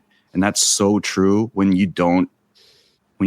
people are just really just taking in what they're fed and they don't do the independent research after that, kind of like a herd mentality type of mass population. We're going into the cage and walking on that hamster wheel. Yep, that's exactly it. And that all rolls back to something that I mentioned earlier, is the Tavistock Institute. So when you're talking about Edward Bernays, he was a part of that, and he created a lot of mass groupthink and stuff like that. A lot of propaganda. He was partly to blame for us going to war with Germany in World War II. So he was the mastermind behind a lot of propaganda in America that still exists today. Workplace stuff that the Tavistock did to kind of keep the worker bee going. They also, and you were talking about, green energy. If you're talking about climate change, the green energy movement was started by Maurice Strong, who was a Canadian oil tycoon back in the 80s. And he was actually the chairperson for the very first Tavistock Institute conference back in 1980. And he, one of their biggest talking points was the green movement. It was a green renewable energy movement initiative. And, there were other things on the docket, like women in the workplace and a bunch of other stuff. But realistically, all that boils down to just, different experiments that they had going on with the psychology of Americans. And I mean, like, Bernays wasn't just like a crazy manipulator. Like, it goes back down to the family tree. Like, his knowledge is based off Sigmund Freud's knowledge too, right? So yeah, they're related. It's deep. And wasn't the CEO or the co-CEO of Netflix a Bernays relative as well? Something like that. That'd be interesting. I didn't know that. That makes sense. Yeah. Oh man. And I know you guys, and I love it because lately we've been going down deep mystical conspiracy theories, but you guys kind of keep it down to earth and grounded. But I spoke to Dave about our talking points, and you guys have gotten into the Vatican, and that one kind of gets mystical too, and also ties into like this kind of facade, this public persona that the public tries to keep up, right? Because no one really talks about the fact that the Pope was kind of hush about the Holocaust at the time. Yeah, because they profited off of it. Yeah. They made a deal with the Nazis. Hey, do what you want, but save our churches. Yeah. Don't fuck with our churches. That was pretty much the deal. Yeah. That was exactly the deal. Yeah. So that's why it's all that dark history. But I think what's crazy is the background in the Vatican, how much crazy, like people, that's just scratching the surface, man. There's so much crazier shit that like in the archives that they have, like the original black magic books and all that shit. And then the sought after coronavisor. Oh, the coronavisor. Coronavisor. Yeah. Please, YouTube. He did not say the C word. I said chrono. Chrono. It's going to transcript it like that too. And you're going to autocorrect. Chrono. CHRONO. Visor. No, but did you say Pfizer? What? Oh shit! We got the warning already. Yeah. It was made by Johnson and Johnson. Yeah, there you go. The CDC label comes out on the stream right now. Oh no! No, but what's intriguing about the Vatican is because it, like, you look into these conspiracy theories like JFK and 9/11, and it goes back to just, American history. But if you look down in the Vatican, it goes deep to, like, medieval times, and it's kind of like the bridge to ancient history and modern history, I feel like, right? But yeah, coronavirus. One of the talking points was the secret archives that they have over there, and I looked up some of the books that they had and some relics that they have in the catacombs. Jermaine brought up the chronovisor. Yeah, it's great how that came about. I mean, I'm sure you guys all know about it, but I forgot his name. But he worked with like 12 other scientists. And he only named 2 of them. And one of them happened to be Werner von Braun, the former Nazi scientist. And apparently they made this fucking time machine where they could go back in time and he apparently saw the crucifixion of Jesus Christ. Mm-hmm. And he shared a picture of it, or I forgot who shared the picture of it. And, there was a picture apparently of Jesus Christ being crucified, and he was able to share it. And a lot of people. And then I remember something about how, like, an Italian publication at the time was debunking it, saying he just flipped an image of a wooden Jesus Christ, but he pretty much kept saying, "No, I saw the crucifixion." And apparently on good days, I don't know what they meant by that, but they could see the future. But that's when he would not say shit. But he had a lot to say about the past, but not the future. So how it works is, like, doesn't it gather electromagnetic particles from certain time periods because it leaves a trace of it? Yeah, like the vibrations or something like that. Right. And it creates this image for him. And that's why they're saying back then they were kind of linking it to, like, ghost cameras or, like, photography, you know what I'm talking about?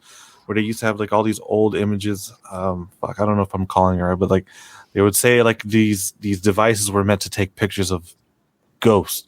And people were saying, no, that was actually, and people were saying, no, those were the early versions of the time machine that they have in the Vatican. I was like, Chronovisor is weird because it does come about in the 60s when, like, Stargate and remote viewing and a lot of these other projects were happening. Yeah. So, and the Chronovisor is a, literally a machine that you were supposed to be able to, visualize either, the past, and it would even you can even pick up the audio in certain spots. Yeah. And like you said, it left the electromagnetic radiation that was left behind was the trace that we would catch. The Chronovisor, for me, we haven't talked about it since our second season, and one of the things that was very interesting about it for me was this. It's what a perfect way to control, because you're able to see. I mean, you're essentially time traveling without you're Thanos. Without physically being there. So you're able to, you're like, snap your fingers and everything changes. It's a really interesting thing, because I believe, like you said, I think Werner von Braun had something to do with, like, the design or they were sold the design to some of those scientists as well. So it's Chronovisor's a weird one because it's the Vatican archives itself. I have this theory that not only, how they say, some of the folks that came down into South America and burned all the records and everything, and then they burned the Library of Alexandria, previously, and all these things have happened. Maybe they didn't burn that stuff and they just moved it. Mm-hmm. I think that there could be there's got to be, people are dumb, but how dumb could we be to annihilate every record of our history as a species? Somebody's going to want that information. And they're gonna, even if it's your enemy, right? Like, they would want that. Yeah, it's stuff. Even, I mean, the one of the craziest, accusations about the Vatican is that they actually have Jesus Christ there. Yeah, like that he's downstairs somewhere in the basement. doing the books or doing the books. he was a carpenter, but a hell of an accountant. Oh man. I think the crazy part is that they tried to the Vatican was like, no, we do not have such a device, like going back to the chronovisor. Yeah. And they're like, no, we don't. And then like, okay, like I'll be honest, for me just to think, I was like, kind of sounds like a very crazy thing to come up with, but who knows? And then out of nowhere, they come out and say, like, if anyone was to use such device, you'll be excommunicated from the church. It's like, so I thought it did. So does it exist? Yeah, but you can't use it if we have it, all right? Yeah, so that's the confusing part. So it's just like, they're not outright denying it now. They're just saying, don't use it or we'll excommunicate you.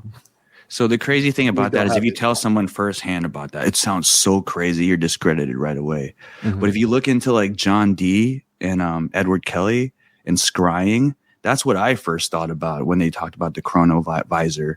Like sounds like a form of scrying where you look into like a crystal ball and you see another dimension or something, right? Mm-hmm. And the Vatican being like the main museum of like ancient mystical relics, like don't they? There was talks of the Holy Grail being there at one point, right? Mm-hmm. Mm-hmm. And fucking Nephilim bones and giant bones in there and shit. And the largest erotica collection in the world. Yeah, the biggest porn. Yeah, that's the weirdest part about that, right?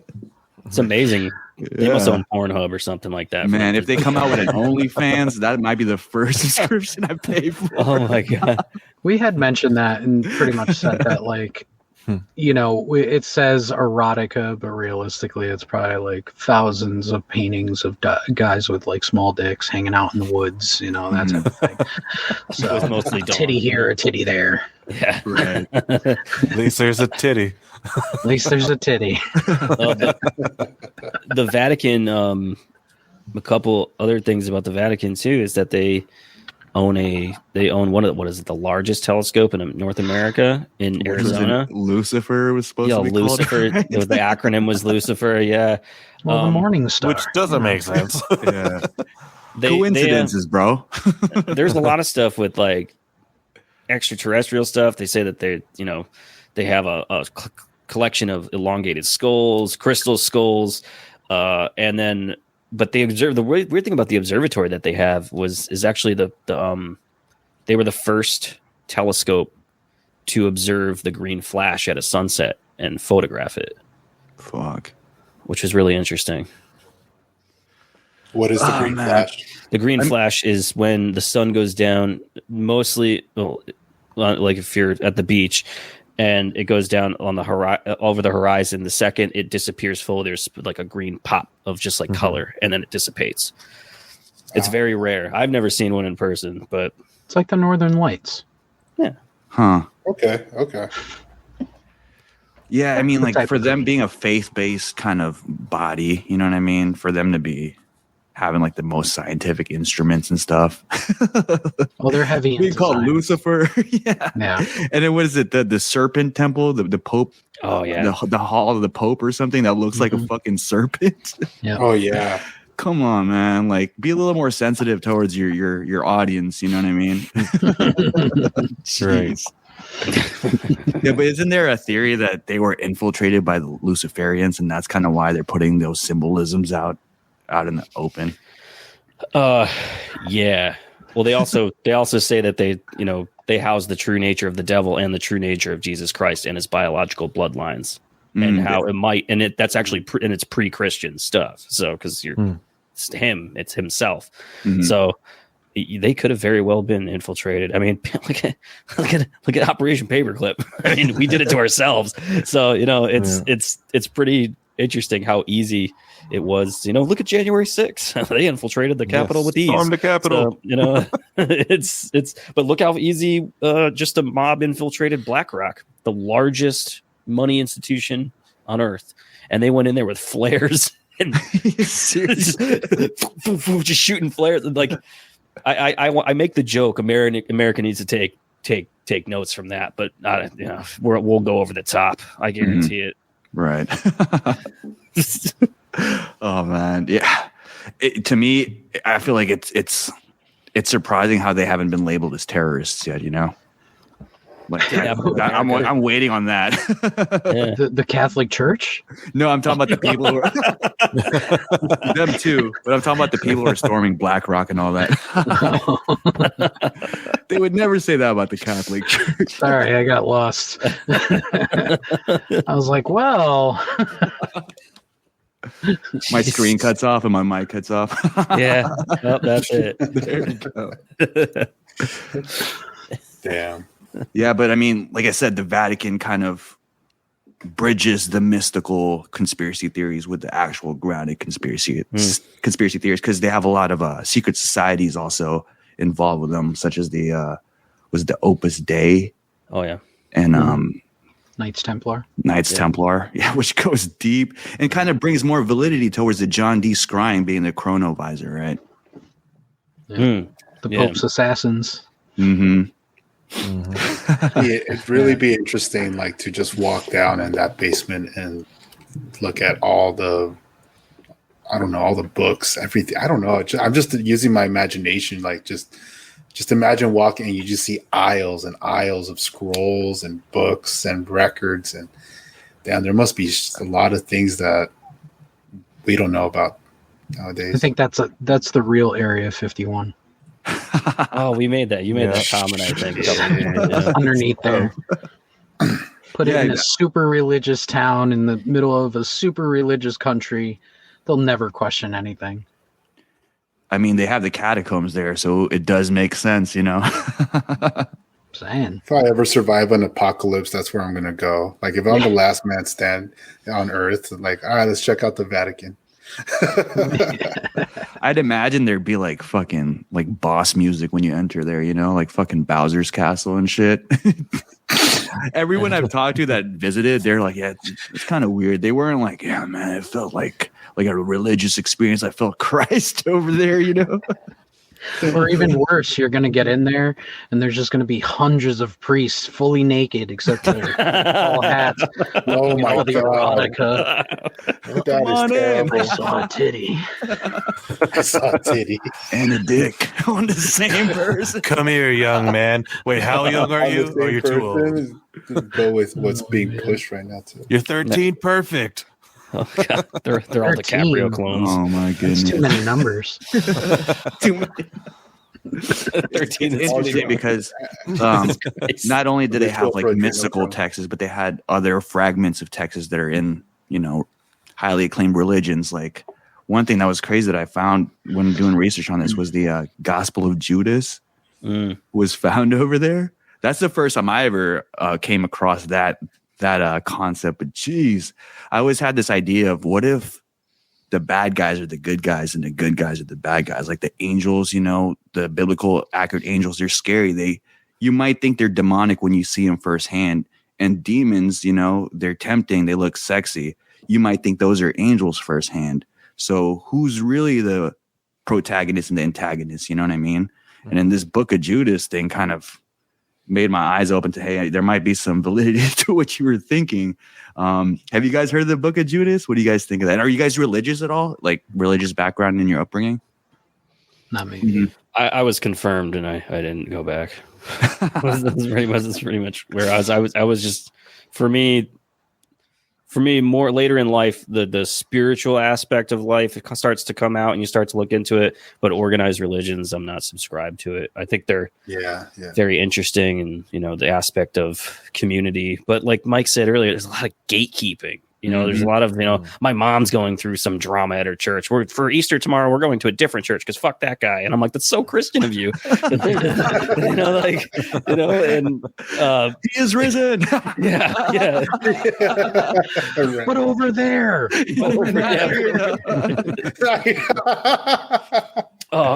I haven't looked into that. I really want to look into the Gospel of Judas. I mean, I'm sure that there's lots of stuff too that's in the original texts of what the Bible is, that's definitely in those archives, that is not in the every year new rendered version where a word gets changed or something like that in some of these newer printed English translated versions.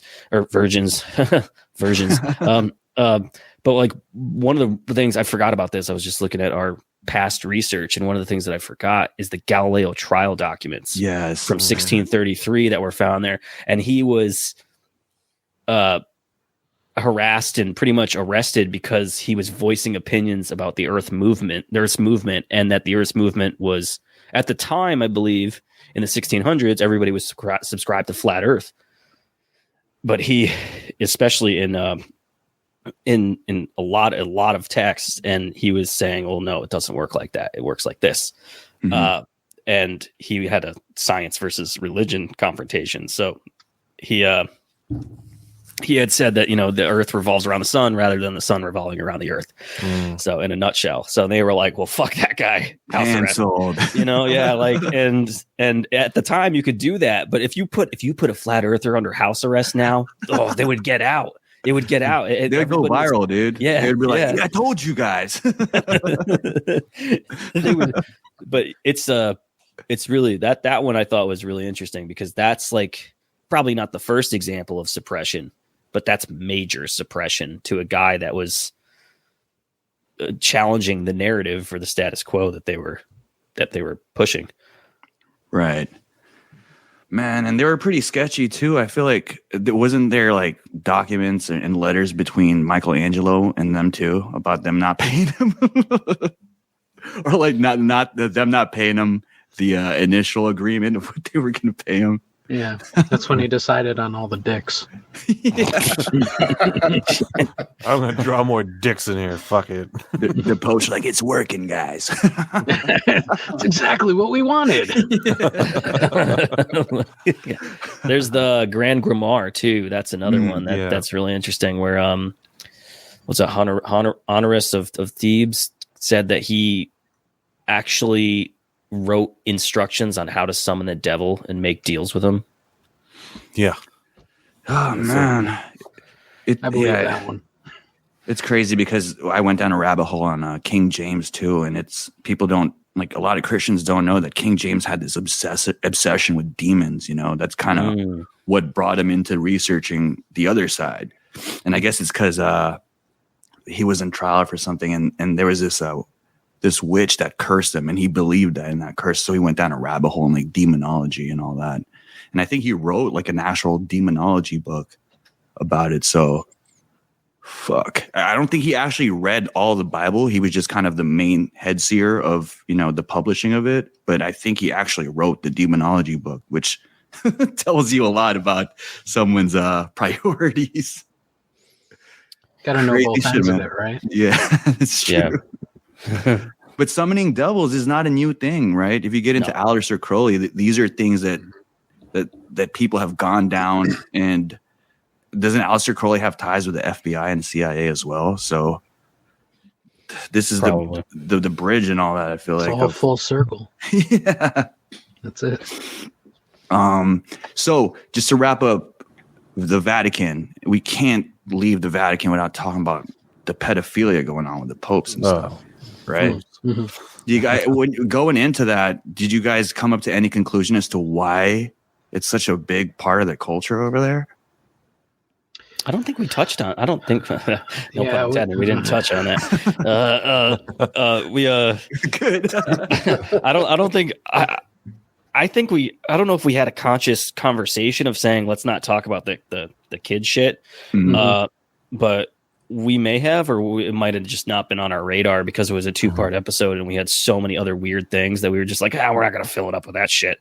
But now that it's in like a mainstream news again, it's like, whoa, okay, now we're really talking about that. But like the same people that are this, I don't want to get into it, but the same people that are like, this is horrible, that are doing that are the same people that are pedophiles normally watching child porn, So it's just, it's really, it doesn't make sense. Yeah. It's just like, well, look over there. Oh, but I'm going to keep doing it on my own. It's wrong if they do it, but it's okay if I do it. Yeah. That makes sense. I wonder if that has been a lot of the reason for an uptick in pedophilia is the acceptance, for lack of a better term, the acceptance by the Catholic Church of it. That could possibly be it. If you give, let's say you have thousands of cases of that across the world by priests and, whatever, clergymen, and the Pope, the man of all man, come out and he's like, okay, you're all forgiven. Let's stop doing that. But let's, you guys are good. You guys are good. Everybody's good.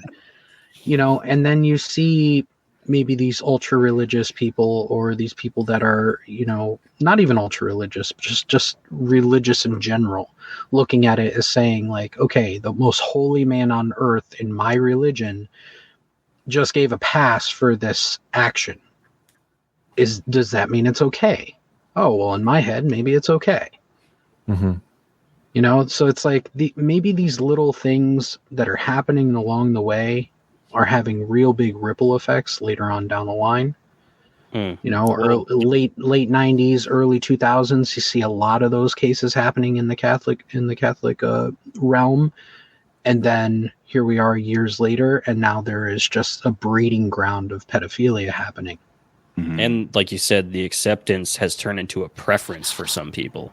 People are arguing that it's an actual preference, that it's like, well, how can you get mad at somebody? That's what their body wants. It's like, yikes, bro. Yeah. Isn't there somewhere that they're trying to pass that as a law to say it's a sexual preference now? Yeah. I forgot California. where it was. California. Did we do it in California? It's California. Damn. Sorry, guys. Maybe it's just it's crazy how it's just like they're just slowly you're starting to see like the normalization of it. It's like how like all of a sudden now you guys want to say it's just a mental issue, and then they downgrade. It's just like, no, it's a sexual preference. It's weird, man. It's disgusting. Got to read between the lines too. Even with DiCaprio not dating anybody over 25, that still subliminally brings it down, and even to like where you talk about, we just did a porn episode, conspiracies of porn. It brings it down. Why are people into people with braces and looking young, and the stepdaddy, stepsister, all this that weird shit, right? And it's just becoming accepted. So I just assume that most people are probably boinking their stepsisters, like they're into it. That goes with like the extremity though. That's like I've kind of I kind of watch that stuff. I'm kind of into that. Yeah. No, but it's more of like what your body gets to a certain point, and it's like, okay, I need something more crazy. I need something more like that'll get me off, and like tolerance, it's just something even more intense. And so then people like, oh, let me look at that. Let me look at this, and then your mind, like we said earlier, when it's looking at something, it's very. It can't really distinguish what's real and what's it's really vulnerable. What you're feeding it with the sounds and what you're looking at it thinks it's real, and this is what you like.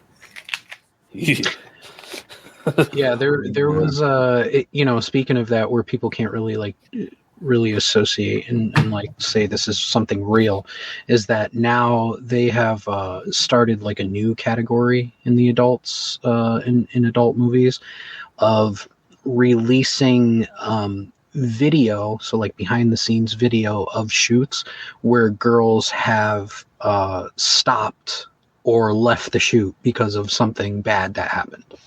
So now they're turning that into content. Oh my goodness. So it's like you still look at these things and now you're disassociating with it, and okay, maybe you're not viewing it as real or whatever it may be, because you're in that frame of mind where it's just like, all right, I gotta get off, but on the other end of it, it's like how much, and we spoke about this before, and it kind of goes with what we're talking about, how much of that is being normalized to a point where now it's going to become a thing. People are going to start being into that thing. And it's like, oh, now we're going to get into this thing where we think it's funny, or we think that it's, it's heightening our sexual appetite for putting our women or our men in these uncomfortable positions. And that's what gets us off now. Oh, Jesus it's a very weird thing, and it's like a very weird category of like looking at it and going, oh, wow, this is an entire video about this girl being very violated thinking like, this isn't what I signed up for.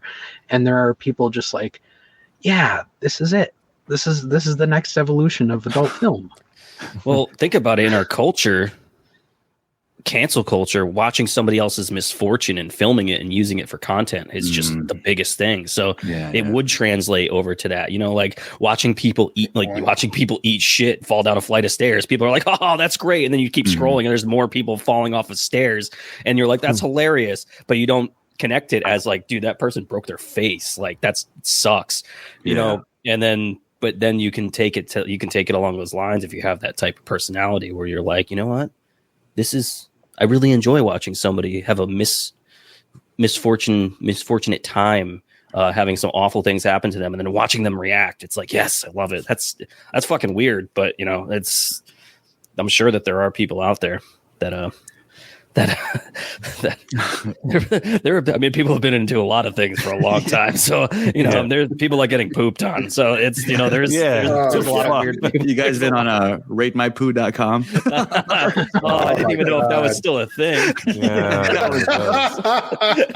That shit was wild. That was like part of the cycle when you went onto E-Bombs World and stuff like that. That was like, oh, we got to go to Rate My Poo real quick. Holy shit. Look at that.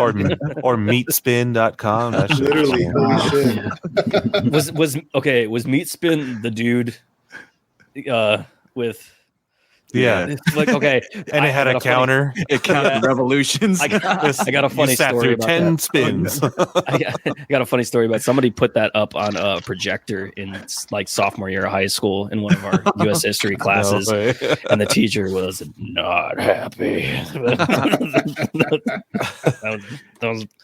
That was gross.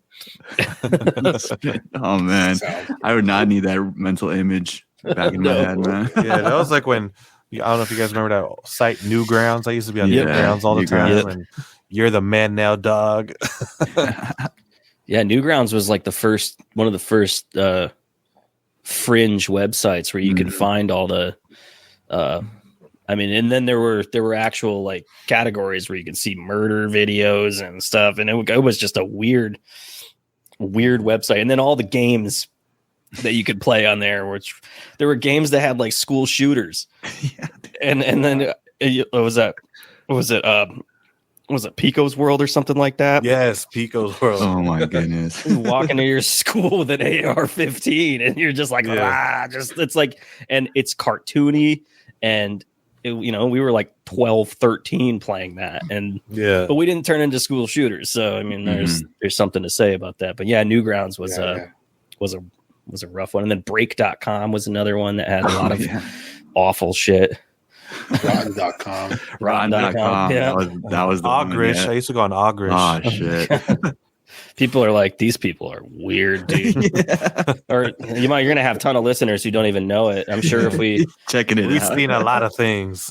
Our Frankie, our other co-host, is a little bit younger than us, and I'm sure if we told him about some of those websites, he might not remember them, or he just skimmed them. You know, let us know how many meat spins he sits through.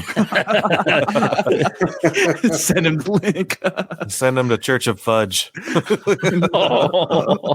those websites still exist? I mean, I have check it, Danny. Tell us how many. Let me know, bro. No. You guys check. We see the reflection on the back of the screen. It's been on the whole time. You just see on his TV right behind him. 3 digits already. The FBI agent's just waiting for me to type that in, just so I can get caught. He wants to watch with you. Yeah, you're gonna give your computer a venereal disease. Oh man, that's a real virus.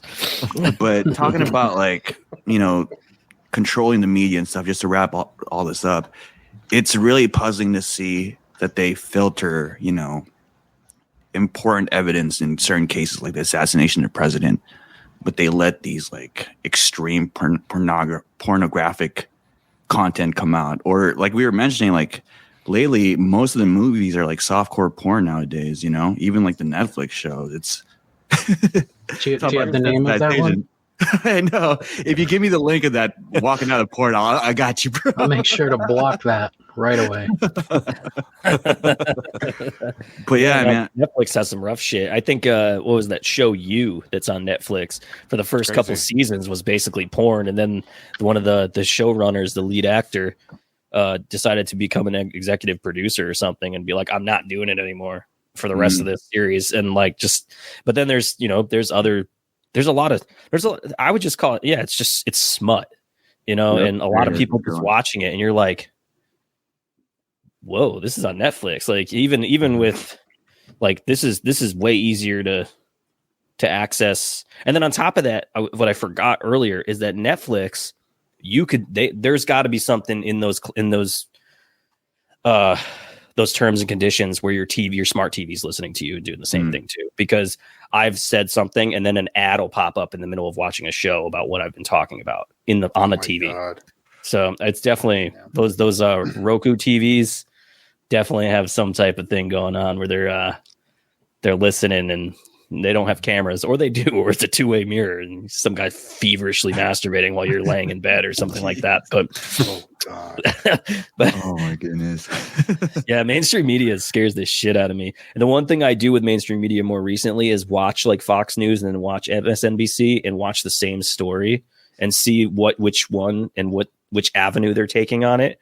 And that really can give you a good indicator on what's bullshit, and they're probably both bullshit stories. So it's probably more right down the middle of the road in the gray area of what's going on, and they're taking facts from people are misconstruing facts and turning in wordplay and all this stuff to make it push their agenda. It's just funny that podcasters are getting better numbers than CNN and all these other big news stations. That's a good thing. It really is, because the people that are doing this are the actual people. They're not the top dog that's about to rip his lizard skin off his face. And it's not really controlled. There's no one really pulling the strings with an ulterior motive for, you know what I mean, like certain political agendas. No, unless there's some grifters, unless there's some out there that are that way. Yeah, of course.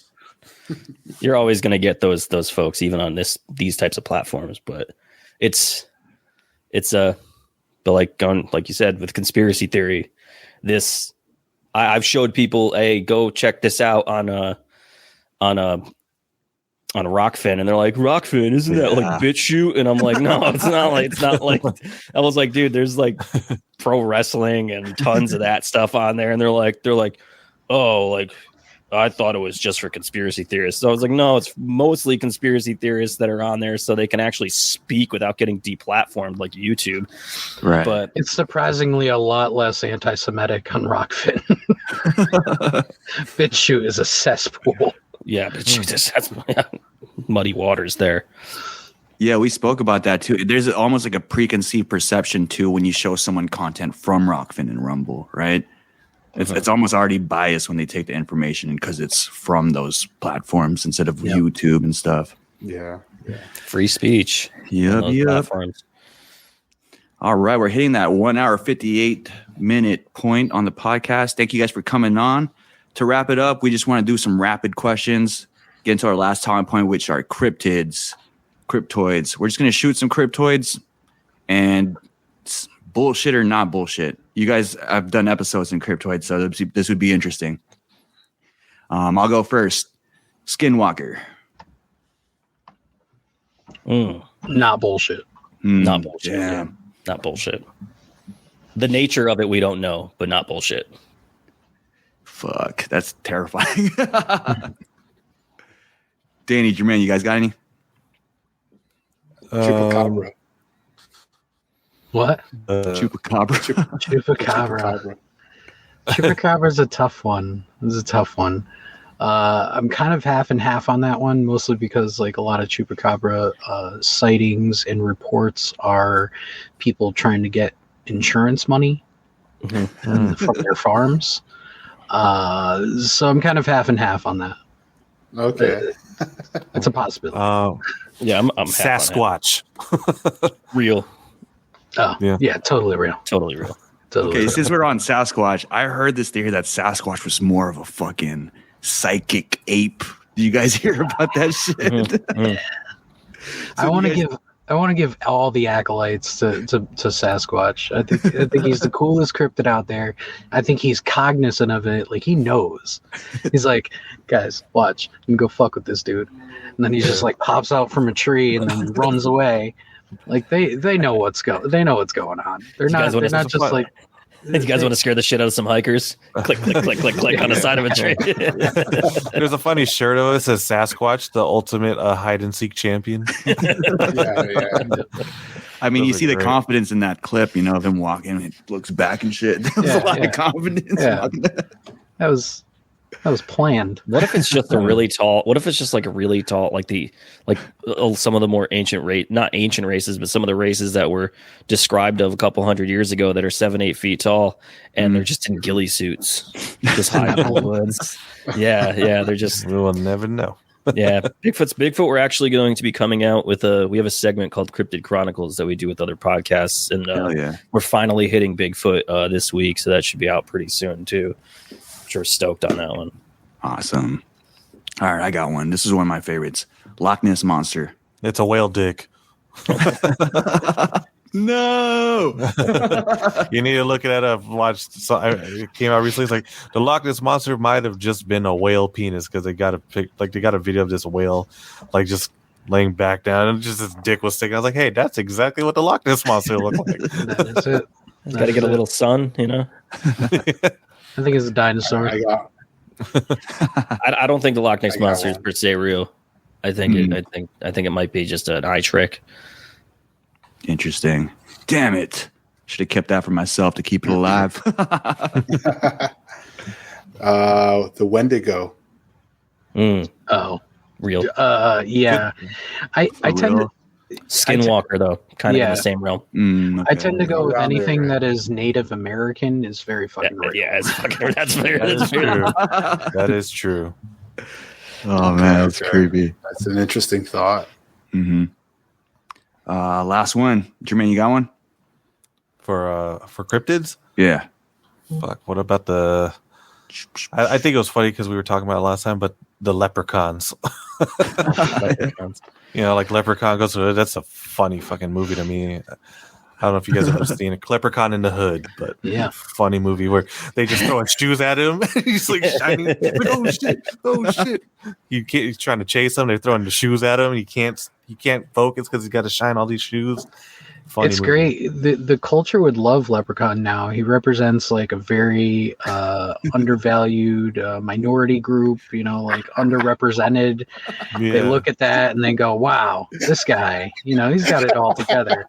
It's like back when Snoop Dogg did a scary movie, a horror movie back in the day, and everybody was like real jazzed about it. Everybody's super happy about Candyman. But like Leprechaun, there's an entire country out there that's just cheering that dude on. Yeah, was it a fake news bit or was it a real news bit where you're like, there's a leprechaun in the neighborhood and everyone started congregating? It's like, we saw it. And then like they showed like the professional sketch and it was like the poorly drawn leprechaun. It's like citizens believe there's a leprechaun in their neighborhood. There's a whole I think couple days in Ireland where leprechauns are actually allowed by law to come out and free roam, and which is really interesting. And that's when Dave visits. What nice guys actually follow the law. They only come out when they're allowed. They have certain you can't come out today. Oh, today's our day. We're coming out. I mean, they are the whitest of the white. I'm not saying. I'm just saying. That's funny. But Leprechauns in Space, go catch that movie. Is there one? I know Leprechaun there's a in Space. There's a space one, and it's just Leprechauns in Space. Leprechaun in Space. It was like the same movie lore, and I just remember the funniest scene at the end. They open the hatch, and when you get he flows out, and he just expands, and then all his body parts come out, and he's like hands are floating in the air, and he's just like "fuck you." Yeah. End of the movie. Fucking. Oh my god, there were 8 of them. 8 leprechauns? There were 8 leprechaun movies. I thought there were like 3 or 4. Oh my god. Which one was in the Hood? Is in the Hood 4? Jennifer Aniston was in that movie, which was random as fuck. Damn. Leprechaun in the Hood. Yeah, Leprechaun in the Hood in the year 2000 had nobody anybody would know. Wasn't Jennifer Aniston in it? There No. was someone famous in there. William Wells, Alan Reynolds, Rob Spera, and Doug Hall. Oh, that's the story. Never mind. They don't even say who's in it. Leprechaun in the Hood. Warwick Davis. That's all we need to know. Well, because he plays every midget. He does, right? He's R2D2. He's everything. That dude's legendary, man. I just like how it starts in a pawn shop. Aniston was Ice-T. in the OG Ice-T is in Leprechaun. it. Oh, okay, that's Jennifer right. Aniston was in the 1993 OG. one. Yeah, the OG comedy. I got to see that scene where he's shining shoes. That shit sounded hilarious. Yeah, Like that's the way to negate him. Just Yeah. chuck shoes at him. Leprechaun in the Hood. That's on that movie. This shit's funny. They're like, shit, we need to run. They're all driving in a car, and out the car, they're just fucking throwing shoes at him, just black shoes. He's like, oh shit, oh shit.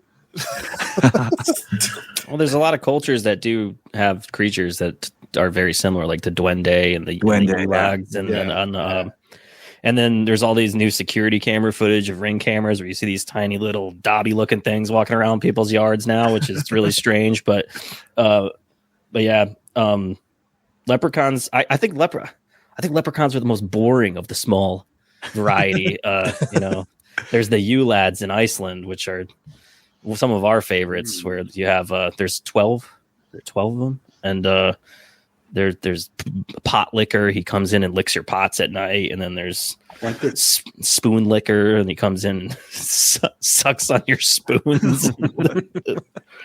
How many elves did Snow White have? It wasn't 12. It was 7 dwarves. 7 doors. Yeah. 7. Yeah. Okay. I was trying to connect this. Someone say there was an 8th. I'm just kidding. All right. Hush Hush Conspiracy. Hush Hush Society. My bad. From the Hush Hush Conspiracy Hour. Thanks for coming on, guys. You guys have any future projects you want us to look out for? Michael. Future projects. Let's see. Nothing really. We just started season 8. That first episode will be out this Monday, the 10th of April, where we talk about fluoridation. Some other things that we're going to get into: deep underground military bases, the Robert F. Kennedy assassination, as we were just talking about JFK. Now we're going to get into his brother RFK. There's a lot of juicy stuff to that one. Yes. And we got a couple other things going on. I want to say season 8 is probably one of the biggest bangers of a season yet. Topic wise, I think it's there's some deep dives in there, and people are really going to enjoy that. Dave is working on Tartaria now, so as we talked about earlier. So be sure to just check it out. We got some good stuff coming up. Check it out. Check it out. Awesome. Hell yeah. Thanks for coming on, guys. It was fun. That 2 hours zoomed by real fast. They did. Hell yeah. All right. Good luck with the future, and we'll check out season 8. Definitely want to check out that Cryptoid series because, yeah, I wish we could go further into this topic, but we'll wrap that up over here. We'll save that for next time. Yeah. Yeah, let's save it for another time. We can talk about cryptids. Hell yeah. All right. It's nice talking to you guys. All right. Thanks for tuning in, guys. If you want to stay connected with us, join the Discord to continue the conversation and get access to members-only events. And this week will be the last week that it's free, so sign up now. Later, guys. See you on the other side. Peace out. Later, guys. Have a good one. May not look like it, but I'm a conspiracy theorist too.